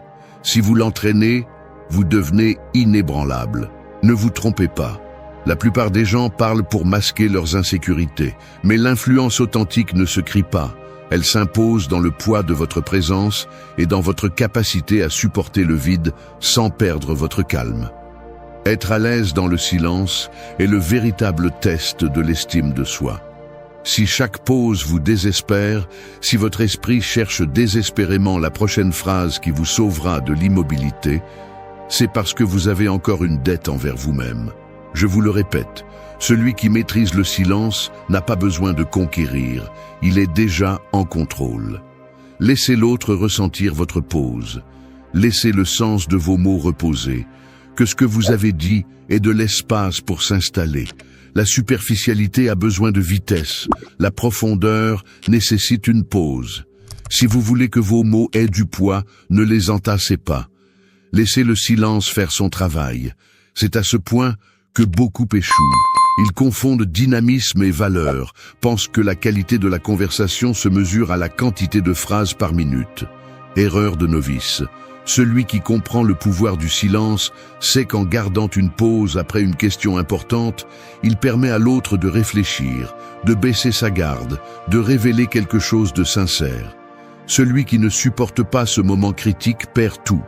Il n'accède jamais à la vérité, n'atteint jamais la profondeur, n'est jamais rappelé pour autre chose que pour son anxiété. Votre silence peut être plus percutant que n'importe quel argument. Si votre objectif est d'être respecté, cessez de rivaliser pour le tour de parole et apprenez à soutenir le vide avec calme. Les leaders, les références, ceux qui font la différence n'ont pas peur du silence car ils savent que c'est là que se révèle ce qui compte vraiment. Si vous vous entraînez à l'utiliser à votre avantage, vous cesserez d'être un de plus et commencerez à être la personne que tout le monde écoute, même lorsque vous ne parlez pas. 6. Exprimez votre appréciation de manière directe et honnête. La plupart des gens ne savent pas exprimer leur appréciation, non pas parce qu'ils ne la ressentent pas, mais parce qu'ils sont freinés par la honte, la peur de l'exposition ou l'habitude de tout prendre pour acquis. Il y a une sorte de blocage interne, une tension dans la poitrine qui vous empêche de dire ce qui est le plus simple et humain. Je t'apprécie. J'apprécie ce que tu fais. Je suis heureux que tu sois là. Ce que vous ne reconnaissez pas se fane. Si vous avez du mal à exprimer votre appréciation de manière directe et honnête, c'est parce que vous croyez depuis des années que le montrer vous enlève du pouvoir, que cela vous met dans une position vulnérable. Le mécanisme mental est clair. Vous pensez que si vous verbalisez ce que vous ressentez, vous perdez le contrôle, comme si l'autre personne pouvait utiliser cette reconnaissance contre vous, ou comme si vous vous abaissiez en le faisant. Mais la vérité est autre. Celui qui ne sait pas apprécier se condamne à la solitude émotionnelle, à la déconnexion constante, peu importe combien il est entouré. Être clair et direct lorsqu'il s'agit d'exprimer son appréciation est un entraînement brutal pour l'ego. Cela vous oblige à enlever votre armure, à permettre à l'autre de voir quelque chose de sincère en vous. même si cela vous rend mal à l'aise ou exposé. La peur de paraître faible, de penser que l'on cherche quelque chose en retour, ou de ne pas recevoir la même réponse, est une dette émotionnelle que vous accumulez jusqu'à ce qu'il vous soit impossible de vraiment connecter. L'appréciation non exprimée est un poids mort. Vous la gardez pour vous, vous l'avalez, et finalement, elle vous intoxique de l'intérieur. Il ne sert à rien d'admirer en silence. Ce qui n'est pas nommé n'existe pas pour l'autre. Si vous laissez passer l'occasion de dire quelque chose qui peut changer la journée, la semaine ou même la vie de quelqu'un, vous ne faites que vous priver de la possibilité d'être rappelé pour ce qui compte. Il y a une différence énorme entre louer pour manipuler et exprimer son appréciation sans agenda. Le premier est un calcul, le second est une présence réelle. La plupart des gens ne savent dire de belles choses que lorsqu'ils cherchent à plaire ou lorsqu'ils attendent quelque chose en retour. C'est le filtre de l'opportunisme, le vieux mécanisme de la validation forcée. Mais un « merci d'être là », un « je suis content de te voir », un « j'apprécie ta façon de penser », dit de front, sans fioriture ni stratégie, est une rareté qui désarme même le plus sceptique. L'authenticité ne peut pas être feinte. Le corps, la voix, le regard le trahissent. C'est pourquoi, lorsque quelqu'un reçoit une appréciation sincère, il la ressent au fond de sa poitrine. Ce n'est pas une phrase de plus, c'est un signe qu'il a été vu et accepté. Rien ne pèse plus qu'une reconnaissance honnête. Ce qui est superficiel s'oublie en un jour. Ce qui est authentique laisse une marque. Exprimer son appréciation est au fond une bataille contre l'indifférence. C'est décider que l'autre mérite d'être reconnu, non pas pour ce qu'il fait pour vous, mais pour ce qu'il est, pour ce qu'il apporte à l'espace partagé. Si vous vous entraînez à dire ce que vous admirez, ce que vous appréciez, même si votre voix tremble, ou si le silence après vous met mal à l'aise, vous vous transformez en quelqu'un de différent. Vous cessez d'être un de plus, vous devenez un référent émotionnel. Ce n'est pas une faiblesse, c'est un véritable leadership. Parce que la plupart n'osent pas, la plupart se cachent derrière l'ironie, le sarcasme, la distance protocolaire. Mais celui qui apprend à regarder l'autre et à dire « tu comptes pour moi » ou « ce que tu fais a de la valeur » brise la barrière invisible qui sépare le commun de l'inoubliable. L'appréciation directe est la signature de ceux qui laissent une empreinte. Si vous avez encore du mal, c'est parce que l'habitude de vous protéger pèse plus que le désir de vous connecter. Mais je vous assure, le jour où vous déciderez de parler avec honnêteté, vous sentirez comment le poids de l'auto-exigence disparaît et un espace propre s'ouvre, où l'influence ne dépend plus de la performance, mais de la vérité. C'est ce qui fait vraiment que l'on vous écoute et que l'on se souvient de vous. 7. Posez des limites claires avec calme et fermeté. Vous franchissez la porte d'un bureau, et à peine avez-vous salué que l'on vous demande un petit service qui, vous le savez, va vous voler toute l'après-midi. Ou vous êtes chez vous, assis, et arrive ce message de quelqu'un qui apparaît toujours quand il a besoin de quelque chose, jamais pour demander comment vous allez. Vous ressentez la tension. Une partie de vous veut dire non, que vous ne pouvez pas, que vous n'avez pas de place pour quelqu'un d'autre aujourd'hui. Mais l'autre partie, celle qui craint de déplaire ou de perdre sa bonne image, commence à négocier des excuses, à s'étirer au-delà de sa propre limite. C'est ce mécanisme silencieux qui vous épuise. Vous cédez parce que vous avez du mal à supporter le malaise de décevoir, parce que vous confondez gentillesse avec soumission, parce qu'une voix dans votre tête vous menace de rejet si vous osez vous prioriser. Au final, c'est vous qui payez la note. Moins de temps, moins d'énergie, moins de respect de la part des autres et, surtout, moins de respect pour vous-même. Depuis la psychologie profonde et le stoïcisme, poser des limites claires n'est pas un acte d'égoïsme, mais de conservation consciente de soi. Le problème est que la plupart des gens associent la fermeté au conflit et le calme à la faiblesse. Ils vivent donc piégés dans une fausse dichotomie. Soit vous êtes celui qui dit toujours oui et s'efface, soit vous explosez après avoir cédé trop. Aucun de ces extrêmes ne vous rapproche d'une réelle influence. La limite n'est pas un mur d'hostilité ni une porte tournante. C'est une ligne interne qui clarifie jusqu'où va votre responsabilité et à partir de quand commence celle de l'autre. Il ne s'agit pas d'être dur, mais d'être cohérent. Si vous ne posez pas ce cadre, vous devenez la ressource facile, l'option à laquelle tout le monde se tourne parce qu'ils savent que vous ne savez pas dire non. Et cela, loin de vous générer de l'admiration, vous enlève de la valeur sociale et personnelle. Celui qui ne se respecte pas finit par être invisible. La peur de poser des limites a des racines profondes, l'anxiété du rejet, la croyance que votre valeur dépend de l'utilité que vous représentez pour les autres, l'habitude d'éviter le conflit à tout prix par peur de l'inconfort. Mais chaque fois que vous acceptez plus que ce que vous pouvez ou voulez donner, vous renforcez l'idée que votre temps, votre attention et votre énergie n'ont pas d'importance. C'est un investissement émotionnel négatif. Plus vous cédez, plus il vous est difficile de reprendre le contrôle. Le respect, pour le stoïque, se cultive d'abord à l'intérieur. Apprendre à dire « je ne peux pas vous aider avec ça » ou « aujourd'hui je n'ai pas de place pour ça » est bien plus qu'une phrase. C'est le reflet d'une structure interne qui ne se vend pas pour approbation ni ne se désarme sous la pression sociale.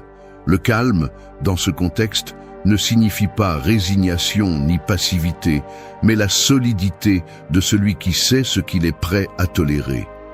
Poser des limites avec fermeté implique de tolérer le malaise momentané de la désapprobation. Vous allez sentir dans votre poitrine la tentation de vous justifier, de demander pardon d'exister, d'adoucir tellement votre message qu'il finisse par être inefficace. Mais la vérité est que plus vous êtes clair et direct, moins il y a de place pour le ressentiment ou la manipulation. L'autre apprend immédiatement comment interagir avec vous, et vous, pour la première fois, ressentez une sensation de légèreté. La limite est le signe que votre vie vous appartient. N'ayez pas peur de l'inconfort initial, c'est le prix d'une tranquillité durable. Si vous n'entraînez jamais ce muscle, vous vous habituez à vous perdre dans chaque interaction jusqu'à ce qu'un jour, il ne reste plus rien à offrir. Le calme n'est pas une faiblesse, c'est l'expression de celui qui n'a pas besoin de crier pour être entendu. La fermeté n'est pas une agression, c'est la force que l'on ressent dans la cohérence de vos actes. Si vous voulez être quelqu'un que les autres respectent et recherchent vraiment, commencez par apprendre à dire « jusqu'ici ». Ce n'est qu'ainsi que vous cessez d'être une ressource et devenez un référent. 8. Éliminez le superflu dans la communication. Je vais être brutalement honnête. La moitié du temps où je parle, je me rends compte que je remplis des espaces avec des mots qui n'apportent rien. Je sens la tension dans ma mâchoire, l'air traversant ma gorge plus vite que d'habitude, mes mains agitées cherchant un soutien dans un geste ou sur le bord du verre. Je m'écoute. Et au fond, je sais que je pourrais dire la même chose en moitié moins de temps, avec moitié moins de phrases. Mais il y a une force invisible qui pousse, la peur de ne pas être à la hauteur, la croyance que si je laisse quelque chose de côté, on va penser que je n'ai pas le contrôle, que je ne suis pas intéressant, que je ne maîtrise pas la situation. Et c'est là que le langage se remplit d'ornements, de détours, d'explications que personne n'a demandées, de justifications qui ne cherchent qu'à protéger l'image. Cette anxiété est un fardeau. Elle pèse sur le geste, sur le regard, sur le ton. Elle se remarque dans les pauses forcées, dans l'excès de détails non pertinents, dans le corps qui se penche en avant comme s'il essayait de compenser quelque chose qui manque. Le résultat est toujours le même. Le message se dilue, la présence s'affaiblit et l'attention de l'autre se détourne. L'excès de mots te rend invisible. Observe n'importe quelle conversation quotidienne et tu remarqueras le défilé de phrases vides. Eh bien, en fait, peut-être que je ne m'explique pas bien, mais ce n'est que mon avis, bien sûr. Je ne sais pas si tu me comprends. Ce sont des béquilles, des tentatives d'adoucir ou d'allonger ce qui devrait être direct. Le corps le trahit, un sourire nerveux qui apparaît trop tôt, les yeux cherchant l'approbation après chaque phrase, les doigts jouant avec la montre ou le téléphone. L'air se remplit de remplissage, comme si tu craignais que l'autre perçoive le vide sous-jacent. Mais la vérité est que la clarté n'a pas besoin de défense. Les mots en trop sont un poids mort. Tu peux sentir comment l'énergie de la conversation change lorsque quelqu'un s'exprime sans ornement, lorsque chaque phrase a un but et que le silence n'est pas une menace, mais un signe de confiance. L'autre le perçoit dans la respiration plus lente, dans l'attention qui se maintient, dans l'absence d'anxiété à justifier chaque idée. Éliminer le superflu dans la communication n'est pas seulement une question de style, c'est une déclaration de principe. C'est décider que tu ne vas pas mendier l'approbation, que tu n'as pas besoin de te protéger derrière des rideaux de fumée verbaux. C'est une taille consciente. Chaque mot inutile que tu enlèves est un espace qui s'ouvre pour le véritable sens. Et ce travail se remarque dans les gestes. Celui qui parle avec justesse garde le dos droit, les épaules détendues, le regard fixe et serein. Il ne s'excuse pas d'exister, il ne rabaisse pas le contenu pour le rendre digeste. L'autorité se ressent dans l'économie du langage. Si tu t'habitues à ne garder que l'essentiel, les gens écoutent différemment. Ils n'attendent pas que tu termines pour parler, mais prêtent attention à chaque mot parce qu'ils savent qu'il n'y aura pas de remplissage. L'entraînement pratique est inconfortable au début. Tu découvres combien de fois tu répètes des idées, combien d'explications tu pourrais économiser, combien de silences tu crains et que tu remplis de phrases pour te sentir en sécurité. Cela fait mal de l'admettre. Mais cet inconfort est le prix de la présence authentique. Chaque fois que tu choisis de dire seulement ce qui est nécessaire, tu entraînes un muscle que peu de gens ont, la capacité de faire confiance à ce que ta valeur ne dépend pas du volume, mais de la clarté. Les stoïciens le savaient, le superflu affaiblit le caractère, le mot juste le renforce. Il n'y a pas de charisme dans l'excès, seulement une fatigue mutuelle. Si tu veux laisser une empreinte, apprends à tailler ton discours jusqu'à ce qu'il ne reste que l'essentiel. Le silence après une phrase claire pèse plus que n'importe quel monologue orné. C'est ce qui fait que l'on t'écoute, même quand tu ne parles plus. Merci d'être resté jusqu'à la fin de la vidéo. Si vous avez tout vu, commentez « Je suis stoïcien » comme notre signe secret, indiquant que vous êtes un véritable apprenant du stoïcisme. N'oubliez pas de vous abonner et de liker la vidéo si elle vous a plu. Rendez-vous dans la prochaine vidéo et rappelez-vous, continuez à cultiver votre esprit stoïque.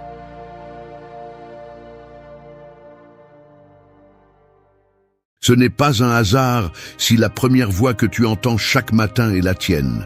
À cet instant, juste avant que le monde ne t'entraîne avec ses exigences et ses urgences, ton esprit est ouvert, vulnérable et prêt à absorber tout ce que tu lui donnes. Ce que tu choisis de te dire dans ces premières minutes n'est pas seulement un rituel sympathique d'auto-assistance, c'est un acte de défense psychologique, d'entraînement mental et de discipline émotionnelle. Si tu commences la journée en répétant des idées de défaite, d'insuffisance ou d'anxiété, ce sera la base sur laquelle se construiront le reste de tes décisions. Personne d'autre ne fera ce travail intérieur pour toi. Personne ne te sauvera de tes propres pensées.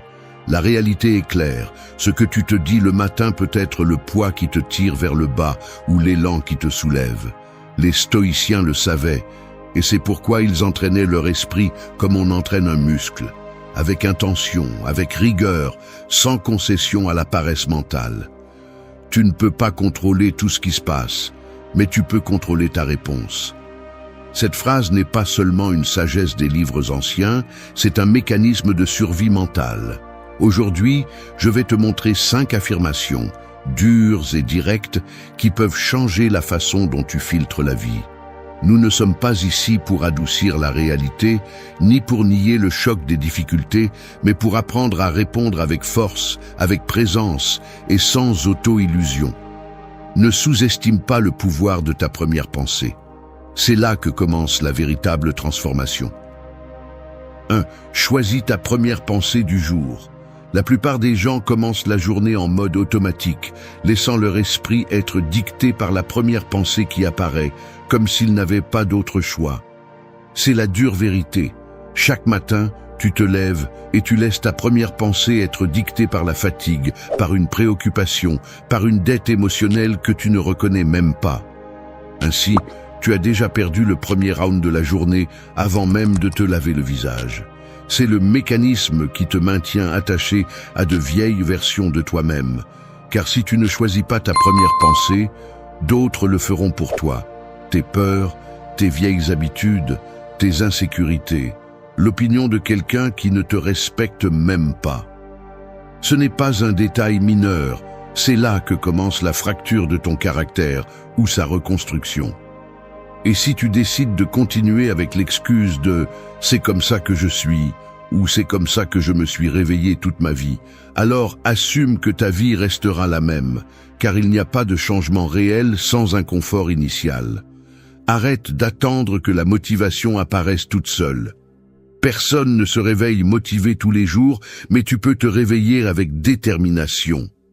Le stoïcisme n'est pas seulement une philosophie à lire et à admirer, c'est un entraînement mental et émotionnel qui commence à cet instant silencieux avant toute distraction externe. Choisir ta première pensée du jour n'est pas une tâche mineure, c'est le premier acte de souveraineté sur ton propre esprit. Marc Aurèle le savait, la qualité de tes pensées détermine la qualité de ta vie. Si tu ouvres les yeux et que la première chose que tu te dis est « encore la même chose, je ne vais pas y arriver, quelle fatigue », alors ce filtre déforme tout ce qui suit. C'est comme si tu programmais ton système d'exploitation pour l'échec avant même d'essayer. Vas-tu vraiment continuer à donner ce pouvoir à l'inertie mentale? La personne qui prend les rênes est celle qui se regarde en face et décide « aujourd'hui, je vais semer une idée différente », non pas parce que c'est facile, mais parce que c'est nécessaire. Chaque jour est un investissement ou une dette, et le solde, c'est toi qui le paies. La neuroscience le confirme, répéter des schémas négatifs renforce les voies neuronales de l'anxiété et de la résignation. Mais si tu choisis consciemment ta première pensée, même si cela te coûte au début, tu commences à tailler un nouveau chemin. Je ne parle pas de magie, je parle de travail réel. Personne ne va te sauver de tes propres automatismes. Si tu n'es pas prêt à faire cet effort initial, alors accepte que le reste de la journée sera une répétition de ce que tu connais déjà. Choisis une affirmation qui te défie et te sorte de la léthargie. Aujourd'hui, je choisis ma réponse. N'attends pas de te sentir prêt, car c'est un autre piège mental. Rends-le inconfortable jusqu'à ce que l'inconfort devienne une habitude. C'est la porte d'entrée vers toute transformation réelle. Si tu ne prends pas le contrôle de ta première pensée, ton esprit continuera d'être un territoire occupé, et ce que tu ne gouvernes pas te gouverne. 2.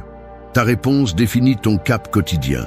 Tu te réveilles et à peine ouvres-tu les yeux, tu as déjà un petit dilemme entre les mains. Le réveil sonne, la chambre est encore dans l'obscurité et pendant un instant, il n'y a que toi et l'envie de remettre à plus tard le début de la journée. Le corps cherche le confort, l'esprit veut négocier 5 minutes de plus et c'est là que se présente le premier véritable carrefour. Ce n'est pas un détail insignifiant. C'est le premier moment où la réponse que tu choisis définit la direction de ce qui suit. Te lèves-tu avec détermination ou cèdes-tu au pilote automatique? Ce choix, si quotidien qu'il semble trivial, est en réalité ta première déclaration d'intention au monde et surtout à toi-même. Personne d'autre n'entend ce dialogue, mais c'est là que commence à se façonner le caractère ou à se perpétuer l'inertie habituelle. Ce que nous ne reconnaissons souvent pas, c'est que nous ne sommes pas responsables de tout ce que nous pensons, mais nous le sommes de la façon dont nous répondons à ces pensées. L'habitude est de se plaindre mentalement, d'anticiper le pire, ou de se laisser entraîner par la sensation que la journée a déjà commencé en pente. C'est un vieux réflexe, une habitude que tu as apprise et répétée jusqu'à ce qu'elle devienne automatique. Mais chaque matin, ce mécanisme peut être interrompu si tu choisis de répondre différemment, même si au début, cela te semble inconfortable et même forcé. Répondre n'est pas la même chose que réagir. La réaction est automatique, la réponse est choisie. C'est ici que l'entraînement stoïque entre en jeu. Il ne s'agit pas de feindre l'enthousiasme, ni de nier la difficulté, mais de se rappeler que ta première décision authentique de la journée est interne, silencieuse, mais a un poids énorme. Lorsque tu reconnais que tu as ce pouvoir, même s'il ne s'agit que d'une petite réponse initiale, quelque chose bouge en toi. Nous ne parlons pas de contrôler tout ce qui se passe à l'extérieur, mais de choisir ton attitude face à ce que tu dois vivre aujourd'hui. Ce que tu répètes devient ton reflet. Si chaque matin tu te permets d'affirmer, même avec une voix tremblante, « Je choisis ma réponse », tu commences à affaiblir les chaînes de l'habitude et à renforcer la musculature mentale qui te permet de résister à la pression de la vie quotidienne. Répondre de manière consciente est un acte de responsabilité envers toi-même, c'est te dire « Je ne suis pas l'otage de mes impulsions, ni de mes pensées automatiques ». Dans cet espace bref, entre stimulus et réponse, se joue bien plus que l'humeur du jour, se joue ta liberté. Accepter que ta réponse définit ton cap, c'est abandonner le confort de la victime et assumer l'inconfort de l'autonomie. La vie va toujours apporter des défis, du découragement, des nouvelles inattendues, voire des déceptions. Mais la réponse que tu choisis face à chacun de ces moments est ce qui, au final, additionne ou soustrait à ton intégrité personnelle. Il ne s'agit pas de répéter des phrases vides, ni de te tromper avec un optimisme superficiel. C'est un travail réel, et c'est aussi un engagement quotidien. Ta réponse t'appartient, et personne ne peut te ravir cet acte de souveraineté intérieure. Celui qui apprend à répondre, apprend à diriger sa journée. La réponse est le gouvernail de ta vie. Ne laisse pas l'automatique décider pour toi. 3. Trouver l'opportunité dans l'inconfort. Je vais te confesser quelque chose qui ne sonne sûrement pas bien à admettre en public. Souvent, face à l'inconfort, la première chose que je fais est de chercher comment m'échapper.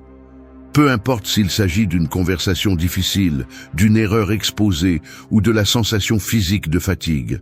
La réaction initiale est d'essayer de l'esquiver, de chercher une distraction, d'inventer une justification pour retarder la rencontre avec cet inconfort.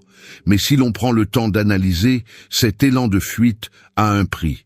Chaque fois que je choisis d'éviter l'inconfort, je renforce un mécanisme mental qui donne plus de pouvoir à l'inconfort lors de la prochaine occasion. C'est comme si, au lieu de résoudre une dette interne, tu la refinançais chaque jour et que les intérêts devenaient de plus en plus élevés. Le résultat, ta tolérance à la frustration s'affaiblit. Ta capacité à t'adapter se réduit et, sans t'en rendre compte, tu deviens otage de n'importe quelle circonstance défavorable. Ce n'est pas une question de pure volonté, c'est un schéma qui se consolide au niveau neuronal.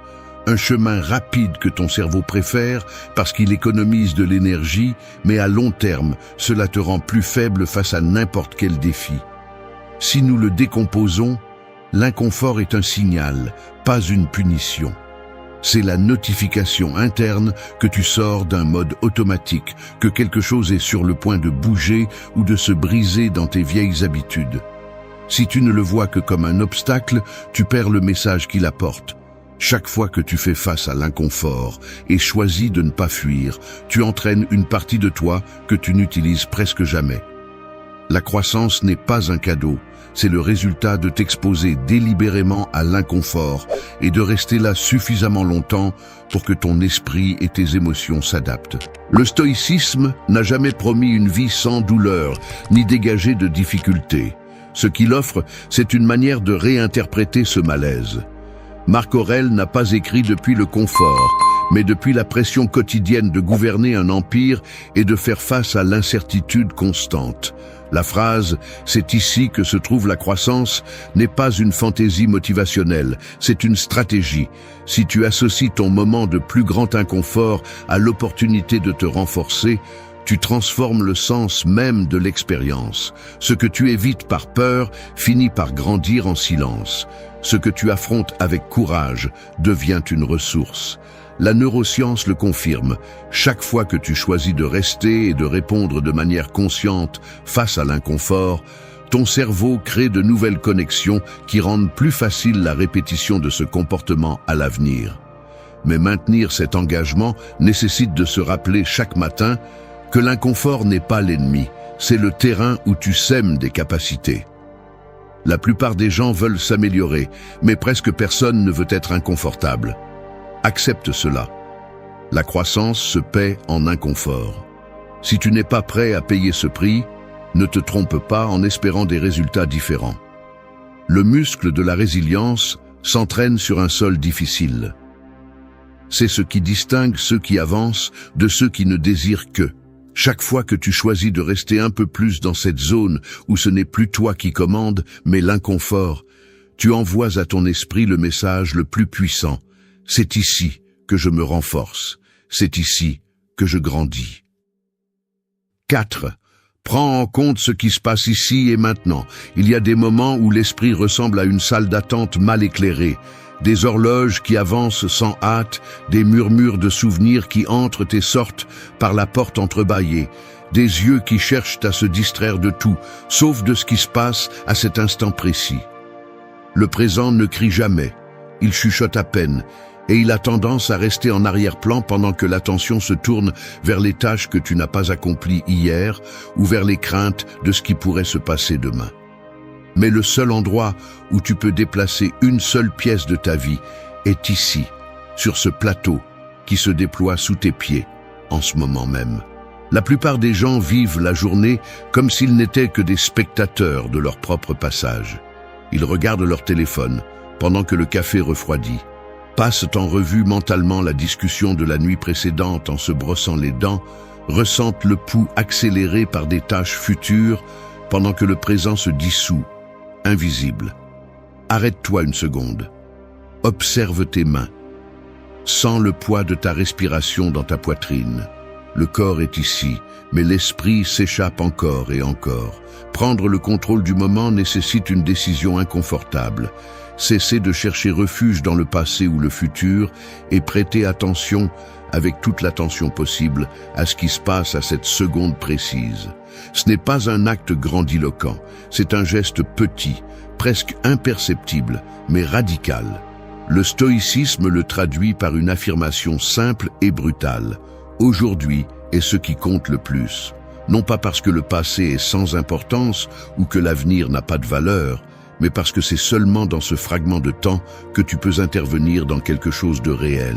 Marc Aurèle écrivait ses méditations au milieu du bruit de l'Empire, s'accrochant à la discipline de ramener son esprit au maintenant, encore et encore, comme quelqu'un qui entraîne un muscle qui résiste. Rien ne change si ton esprit continue de fuir vers le prochain problème, ou s'il reste bloqué dans l'inventaire des vieux échecs. L'habitude de revenir au présent est l'une des formes les plus puissantes d'émancipation mentale. La présence est pouvoir, et celui qui la conquiert, même pour quelques secondes, commence à gouverner sa journée. Dans le quotidien, cela signifie remarquer la pression de tes pieds sur le sol en te levant, écouter le son de l'eau en te lavant le visage, sentir le tremblement initial de tes pensées sans les juger ni essayer de les modifier immédiatement. C'est ici que s'exerce l'art d'attendre. Ne te disperse pas avec des excuses ni avec le vertige de ce qui reste à faire. Si tu t'entraînes à revenir au moment, encore et encore, tu crées l'espace mental où les affirmations prennent réellement racine. Tu ne peux pas semer une nouvelle idée dans un terrain que ton esprit abandonne toutes les 5 secondes. Seul le présent est un terrain fertile. Le reste n'est qu'un paysage de fond. Si tu ignores cela, ta journée ne sera qu'une somme d'absence. Choisir de prêter attention à ce qui se passe ici et maintenant, c'est résister à l'inertie de la distraction. C'est affirmer « aujourd'hui, ici, aujourd'hui, maintenant, c'est là que je me transforme ». Personne ne peut le faire à ta place. 5. Reconnaissez votre valeur sans conditions externes. Personne ne doit vous valider pour que vous soyez précieux. C'est la vérité inconfortable que presque personne n'ose regarder en face. Si vous passez votre vie à supplier l'approbation des autres, vous cédez votre dignité par petites doses, Vous devenez esclave des attentes d'autrui et vous vous condamnez à vivre comme une version diminuée de vous-même. Réalisez-vous le prix que vous payez chaque fois que votre valeur dépend d'un like, d'un regard, d'un commentaire, d'un résultat externe? Chaque fois que vous attendez le signal que vous êtes enfin suffisant, vous vous enchaînez à un mensonge qui ne fait qu'alimenter votre insécurité. Peu importe combien de réussites vous accumulez, combien d'applaudissements vous obtenez, si votre valeur est négociable selon l'humeur des autres, vous resterez vulnérable à tout mépris, à tout oubli, à toute critique. Le stoïcisme est brutalement clair à ce sujet. Ce qui dépend de vous, c'est votre jugement sur vous-même, pas l'applaudissement ni le rejet venant de l'extérieur. Marc Aurèle a écrit « La valeur d'une personne est déterminée par ce qu'elle se donne à elle-même, pas par ce qu'elle reçoit de quelqu'un d'autre. Si vous n'avez pas le courage de vous soutenir lorsque personne ne vous applaudit, alors vous n'avez pas de caractère, juste un masque qui s'adapte à ce qui est opportun. Ne vous trompez pas, la validation externe est addictive et semblera toujours plus facile que de construire votre propre estime de soi à partir de zéro. Mais ce chemin vous vide, vous laisse à la merci de tout vent contraire. L'affirmation « je suis suffisant » n'est pas une phrase de développement personnel à répéter comme un perroquet. C'est un acte de rébellion contre la culture de la comparaison, l'exigence impossible et le piège de se sentir inférieur pour ne pas correspondre à des normes extérieures. Vous êtes suffisant, non pas parce que vous êtes parfait, mais parce que la dignité repose sur vos actions, sur vos valeurs, sur la capacité de regarder votre propre reflet et de reconnaître ce que vous valez même lorsque personne ne le voit. Si chaque matin vous permettez qu'une variable externe définisse votre estime de soi, vous vous condamnez à vivre dans un va-et-vient constant d'anxiété et de dépendance. Débarrassez-vous de ce fardeau. Cessez d'hypothéquer votre paix pour l'approbation de ceux qui ne connaissent pas vos combats. La neuroscience ne ment pas. Répéter l'idée que vous avez besoin de validation pour vous sentir précieux renforce les réseaux neuronaux de dépendance et de peur du rejet.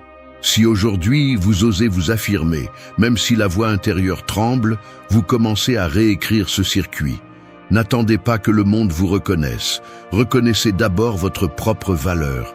Ce n'est pas de l'arrogance, c'est de la responsabilité. La véritable estime de soi se construit dans le silence, dans les moments où personne ne regarde et où vous choisissez de ne pas céder à l'auto-attaque, au mépris ou à l'auto-apitoiement. Assez d'excuses. Votre valeur n'est pas négociable. Cessez de mendier reconnaissance. C'est une dette que vous n'avez pas besoin de porter. Si vous voulez vivre avec dignité, commencez par vous respecter avant quiconque. Le reste est accessoire. 6. Laisse aller ce que tu ne peux pas influencer. La vérité est celle-ci. La plupart des choses qui te volent la paix chaque jour sont hors de ta portée. Et plus tôt tu l'acceptes, plus tôt tu cesseras de te fatiguer dans des guerres mentales impossibles à gagner. Il y a une partie de ton esprit qui insiste à croire que si tu t'inquiètes suffisamment, si tu y penses encore une fois, si tu analyses jusqu'à l'épuisement, tu pourras tordre la réalité à ta guise. Ce mécanisme est traître, il te convainc que t'inquiéter est la même chose que t'occuper, que penser sans relâche équivaut à résoudre, alors qu'en réalité, cela te confine dans une cage invisible d'impuissance et de frustration. Le besoin de contrôle est un piège subtil, construit sur la peur, peur de l'incertitude, peur du rejet, peur de perdre ce peu que tu crois avoir sécurisé. Et plus tu essaies de serrer le poing sur ce qui ne dépend pas de toi, l'opinion des autres, l'avenir incertain, les résultats d'autrui, plus la sérénité s'échappe entre tes doigts. Le prix est élevé, anxiété constante, énergie perdue, une fatigue qui ne s'en va pas même avec des heures de sommeil. L'esprit se remplit de scénarios qui ne se produisent jamais, de dialogues imaginaires, de solutions pour des problèmes qui n'existent même pas encore. C'est ainsi que tu te détournes de ce que tu peux réellement influencer et que tu finis par hypothéquer ta tranquillité pour un contrôle qui n'a jamais été le tien. Ce n'est pas facile de lâcher prise, je le sais. Même maintenant, en le disant, Je ressens l'impulsion de résister, d'argumenter que cette fois, je peux vraiment le changer, de croire que si je pense un peu plus, tout va s'imbriquer. Mais chaque fois que je m'accroche, je n'arrive qu'à augmenter le poids sur mes épaules. Reconnaître les limites n'est pas de la résignation, c'est un acte de brutale honnêteté envers soi-même. Il y a des choses qui t'affectent, mais qui ne t'appartiennent pas. Il y a des batailles qui ne te concernent pas. L'art est de distinguer la limite. Jusqu'ici va ma responsabilité, à partir d'ici, je lâche ce que je ne contrôle pas. Les enseignements stoïciens martèlent cette idée encore et encore. Ce qui dépend de toi, c'est ton attitude, tes actions, ton jugement. Le reste, même si cela fait mal, il faut le laisser aller. Insister pour contrôler l'incontrôlable est une dette émotionnelle qui se paie en tranches d'anxiété. L'affirmation « je lâche le contrôle » n'est pas une reddition, c'est la plus haute expression de la sagesse pratique. C'est le rappel que ton énergie est finie et mérite d'être investie uniquement là où elle fait la différence. Lorsque tu parviens à lâcher prise, même d'un millimètre, tu récupères de l'espace mental pour mieux répondre à ce qui compte vraiment. Lâcher prise ne signifie pas ignorer. Cela signifie accepter la réalité telle qu'elle est et choisir où tu as le pouvoir d'agir. C'est le fondement de la paix intérieure. Laisse aller ce qui ne dépend pas de toi. Cette phrase n'est pas un réconfort bon marché, c'est une stratégie de survie émotionnelle. Tant que tu ne l'intériorises pas, tu resteras otage de chaque variable extérieure. Souviens-toi de cela. Ta liberté commence là où s'arrête l'obsession de contrôler. 7. Répète pour transformer ton esprit. Tu vas aux toilettes et tu te regardes dans le miroir pendant que l'eau coule dans le lavabo. À peine quelques minutes se sont écoulées depuis que tu as ouvert les yeux et tu peux déjà sentir la pression silencieuse des pensées automatiques. Les tâches accumulées, la fatigue qui ne s'est pas dissipée, le doute sur ta capacité à être à la hauteur aujourd'hui. C'est le scénario le plus courant, pas besoin de l'embellir. Nous, tous, à des degrés divers, évoluons dans ce circuit répétitif d'idées qui se réactive chaque matin avant que nous prenions une décision consciente. C'est ici que commence le véritable travail mental, car ce que tu dis ou ce que tu gardes pour toi à cet instant devient la graine de ce que tu vas récolter durant la journée. Il ne s'agit pas seulement de ce que tu penses, mais de ce que tu répètes. L'esprit apprend par répétition, pas par inspiration momentanée. Si chaque matin tu te répètes la même chose que la veille, les mêmes excuses, les mêmes peurs, les mêmes phrases de frustration, tu renforces un circuit neuronal qui fait que ta réaction automatique est toujours de revenir au point de départ. Et ce point, si tu ne le choisis pas, tu l'hérites de ta version la plus faible. En décomposant la mécanique, ce que tu répètes est ce que ton esprit finit par croire, même si au début tu ne le ressens pas comme authentique. C'est le pouvoir brutal de la répétition. Elle transforme le doute en certitude, la peur en habitude, la résignation en une sorte de refuge mental. Mais il en va de même à l'envers. Lorsque tu choisis de faire de 5 affirmations ton encre quotidienne, tu ne joues pas à l'optimisme naïf, mais tu installes un nouveau système d'exploitation. Les affirmations ne sont pas des sorts ni des placebos. Ce sont des instructions directes au cerveau qui, par pure insistance, commencent à façonner de nouvelles routes. Le processus est inconfortable, car l'esprit va toujours préférer le chemin déjà emprunté, mais la neuroscience est claire. Ce que tu répètes avec intention déplace, peu à peu, ce qui semblait auparavant inévitable. C'est ainsi que fonctionne la reprogrammation mentale. Cela ne dépend pas de te sentir motivé, mais de t'engager dans une pratique quotidienne, même lorsque tout ton corps et ton dialogue intérieur te demandent de revenir en arrière. Les conséquences de ne pas le faire sont évidentes. Tu vis séquestré par des schémas que tu n'as même pas choisis. Tu répètes des réactions qui t'ont déjà coûté cher, et tu te demandes pourquoi rien ne change. Mais si tu décides d'installer un nouveau discours intérieur, en choisissant chaque jour des affirmations qui renforcent ton pouvoir, ta présence et ton autonomie, alors le circuit commence à se fracturer. Ce que tu répètes te façonne. Il n'y a pas de raccourci, Mais il y a une stratégie. Décide quelles seront les 5 phrases qui vont occuper cet espace fertile du matin, insiste sur elles même si elles semblent vides au début, et observe comment, avec le temps, tes réponses face à la vie cessent d'être les mêmes.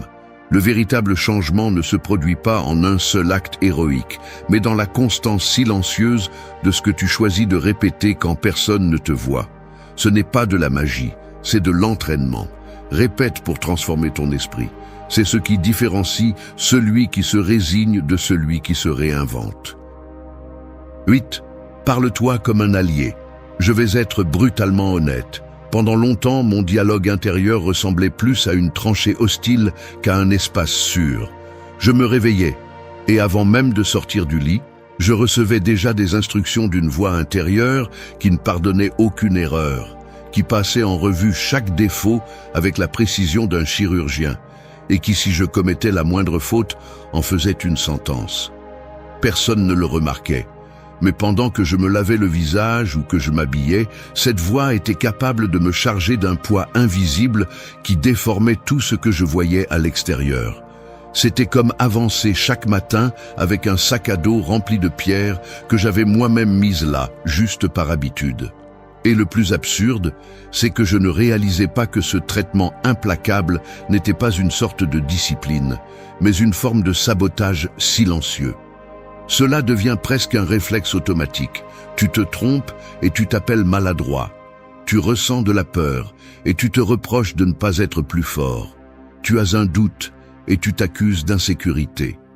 Ainsi, sans t'en rendre compte, chaque phrase intérieure devient une graine de méfiance qui fleurit au cours de la journée. Observer ce mécanisme, avec tous ses détails, est inconfortable. Ce n'est pas facile d'admettre que souvent tu es ton propre ennemi, que le pire juge n'est pas les gens là-dehors, mais cette voix qui ne se repose jamais et qui semble prendre plaisir à énumérer tes manques. Il y a de petits gestes qui le trahissent. Le froncement de sourcils devant le téléphone après avoir lu un message, la respiration contenue quand tu doutes de faire ce qu'il faut, la mâchoire serrée quand tu te rappelles une ancienne erreur. Ces signaux physiques sont la preuve d'une conversation interne qui, si tu ne la corriges pas, te vole de l'énergie vitale avant même que la journée ait commencé. Et la vérité, c'est que personne ne va arrêter ce cycle pour toi. Il ne suffit pas de lire des phrases motivantes, ni de promettre que demain, tu seras plus gentil avec toi. Il faut un acte délibéré de conscience. Tu dois commencer à te parler comme un allié, pas comme un procureur. Il ne s'agit pas de te mentir, ni d'inventer une version parfaite de toi-même, mais d'entraîner l'habitude de te dire des mots qui ajoutent, pas qui soustraient. Te parler comme un allié signifie reconnaître les erreurs sans condamnation, te pousser à t'améliorer sans mépris, te rappeler tes capacités même si la voix automatique insiste sur le contraire. Tu ne peux pas attendre que la confiance apparaisse si le discours que tu répètes chaque jour est celui du châtiment.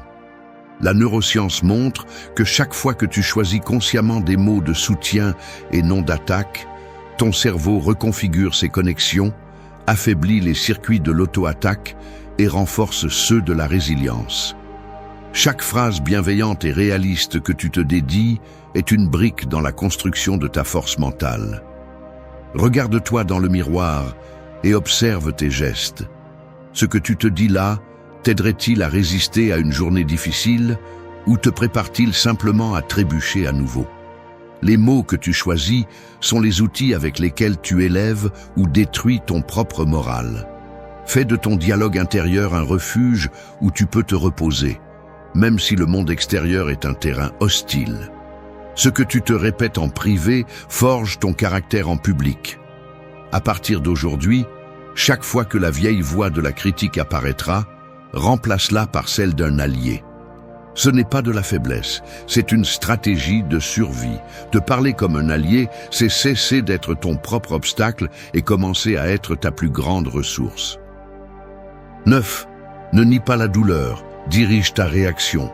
Il y a des douleurs qui ne se laissent pas ignorer, comme un impôt émotionnel que la vie te prélève chaque fois que tu essaies de faire comme si de rien n'était. Il ne s'agit pas de souffrance poétique ni de peine décorative. Je parle de ce poids sourd qui t'écrase la poitrine dès que tu fais face à une perte, une trahison ou un échec qui ne s'efface pas avec des phrases toutes faites. Et c'est ici que la plupart échouent avant même d'essayer de lutter. Car le premier réflexe est de dissimuler, d'embellir ou de fuir cette douleur, comme si la cacher derrière un sourire ou se distraire allait l'éliminer. Mais il n'y a pas d'auto-illusion qui dure assez longtemps. Ce que tu nies te ronge de l'intérieur, et ce que tu réprimes finit par gouverner chaque réaction, chaque mot, chaque silence gênant dont tu ne comprends pas d'où il vient. Ne pas reconnaître la douleur ne te rend pas fort, cela te rend aveugle, et l'aveuglement émotionnel est la recette parfaite pour répéter toutes tes erreurs. Enlève le masque de l'indifférence. Personne ne devient plus courageux en faisant semblant que ça ne fait pas mal. Le stoïcisme ne te demande pas d'être une roche insensible, mais d'apprendre à regarder la douleur en face et de cesser de la traîner comme une chaîne invisible toute la journée. La souffrance ne va pas s'évaporer parce que tu dis que ce n'est pas si grave. Tu n'es pas un héros en ingérant ce qui te fait mal, tu es un otage de ce mécanisme chaque fois que tu le caches. Ce qui fait mal, et le nier ne fait que le transformer en un ennemi plus fort, plus rusé, plus capable de te saboter quand tu t'y attends le moins. La douleur que tu ignores te gouverne. C'est la vérité brutale. Si tu continues à fuir, tu te condamnes à répéter le cycle. Tu anesthésies la douleur aujourd'hui et demain elle revient avec plus de force, car la seule chose que tu as entraînée, c'est l'évasion. Maintenant, voici le tournant important. Ressentir la douleur n'est pas la même chose que de se rendre à elle. Le stoïcisme exige de toi quelque chose de bien plus difficile que de nier ou de dramatiser. Il te demande de diriger ta réaction, d'utiliser cette inconfortabilité comme carburant et non comme excuse. Vas-tu vraiment continuer à utiliser la douleur comme prétexte pour justifier tes pires réponses ? Combien de temps vas-tu laisser une déception d'hier diriger ton attitude d'aujourd'hui ? C'est la partie inconfortable que personne ne veut entendre. La douleur est inévitable, mais ta réaction t'appartient et seulement à toi. Tu peux laisser cela te transformer en une version plus amère et réactive, ou tu peux décider ici et maintenant que tu vas répondre avec intégrité, avec sang-froid, avec un minimum de respect pour ta propre capacité de résilience. Ne contrôle pas la douleur, contrôle ta réponse. Cette phrase devrait être gravée à la porte de ton esprit chaque matin. La neuroscience le montre avec la même froideur. Quand tu décides d'affronter la douleur, de la reconnaître, de la nommer, puis de choisir consciemment ta réaction, tu crées de nouvelles voies neuronales qui te préparent à résister au prochain coup, au lieu que chaque blessure soit plus profonde que la précédente. Mais si tu préfères le chemin de la négation, tu renforces seulement le réseau de la peur et de l'évasion. Deviens adulte émotionnellement une bonne fois pour toutes. Accepte la douleur, mais ne te mets pas à genoux devant elle. Utiliser la douleur comme excuse est la sortie facile, mais dirige ta réaction et tu verras comment chaque coup se transforme en leçon, pas en condamnation. Ici, il n'y a pas de place pour les auto-illusions. La douleur n'est pas négociable, ta réaction l'est. 10. Engage-toi chaque matin pour ton changement. Rien ne change si tu ne t'engages pas. C'est la vérité que personne ne veut entendre quand on parle de transformation personnelle. Tu peux lire des phrases, écouter des conseils, imaginer des futurs différents, mais si chaque matin tu ne décides pas une bonne fois pour toutes que tu vas porter le poids de ton propre changement, tout le reste n'est que bruit. L'engagement est inconfortable, car il t'oblige à regarder en face ce que tu as laissé de côté et à reconnaître que ta version d'aujourd'hui est la somme de tes choix les plus confortables. Le véritable conflit ne réside pas dans les obstacles externes, mais dans ce pacte silencieux que tu fais avec l'inertie chaque fois que tu remets à plus tard ce que tu sais devoir transformer. Quand le réveil sonne, ton premier réflexe révèle le niveau d'engagement réel que tu as envers ton changement. Si tu choisis l'excuse facile, la journée est déjà hypothéquée. Si tu choisis l'affirmation, même si tu n'y crois guère, tu paies la première échéance d'une dette bien plus grande. T'engager chaque matin n'est pas un acte romantique ni grandiloquent. C'est accepter que le processus sera répétitif, parfois ingrat, presque toujours invisible. C'est le moment où tu décides de cesser de négocier avec tes anciens mécanismes mentaux et d'affirmer, même à voix basse, « Aujourd'hui, je choisis encore mon chemin ». Ici, il n'y a pas de témoins ni d'applaudissements. L'engagement est un contrat interne que seul toi peux signer et qui se renouvelle en silence, même lorsque la motivation n'est pas au rendez-vous. Il existe un mécanisme psychologique que nous partageons tous, la tentation de l'auto-indulgence.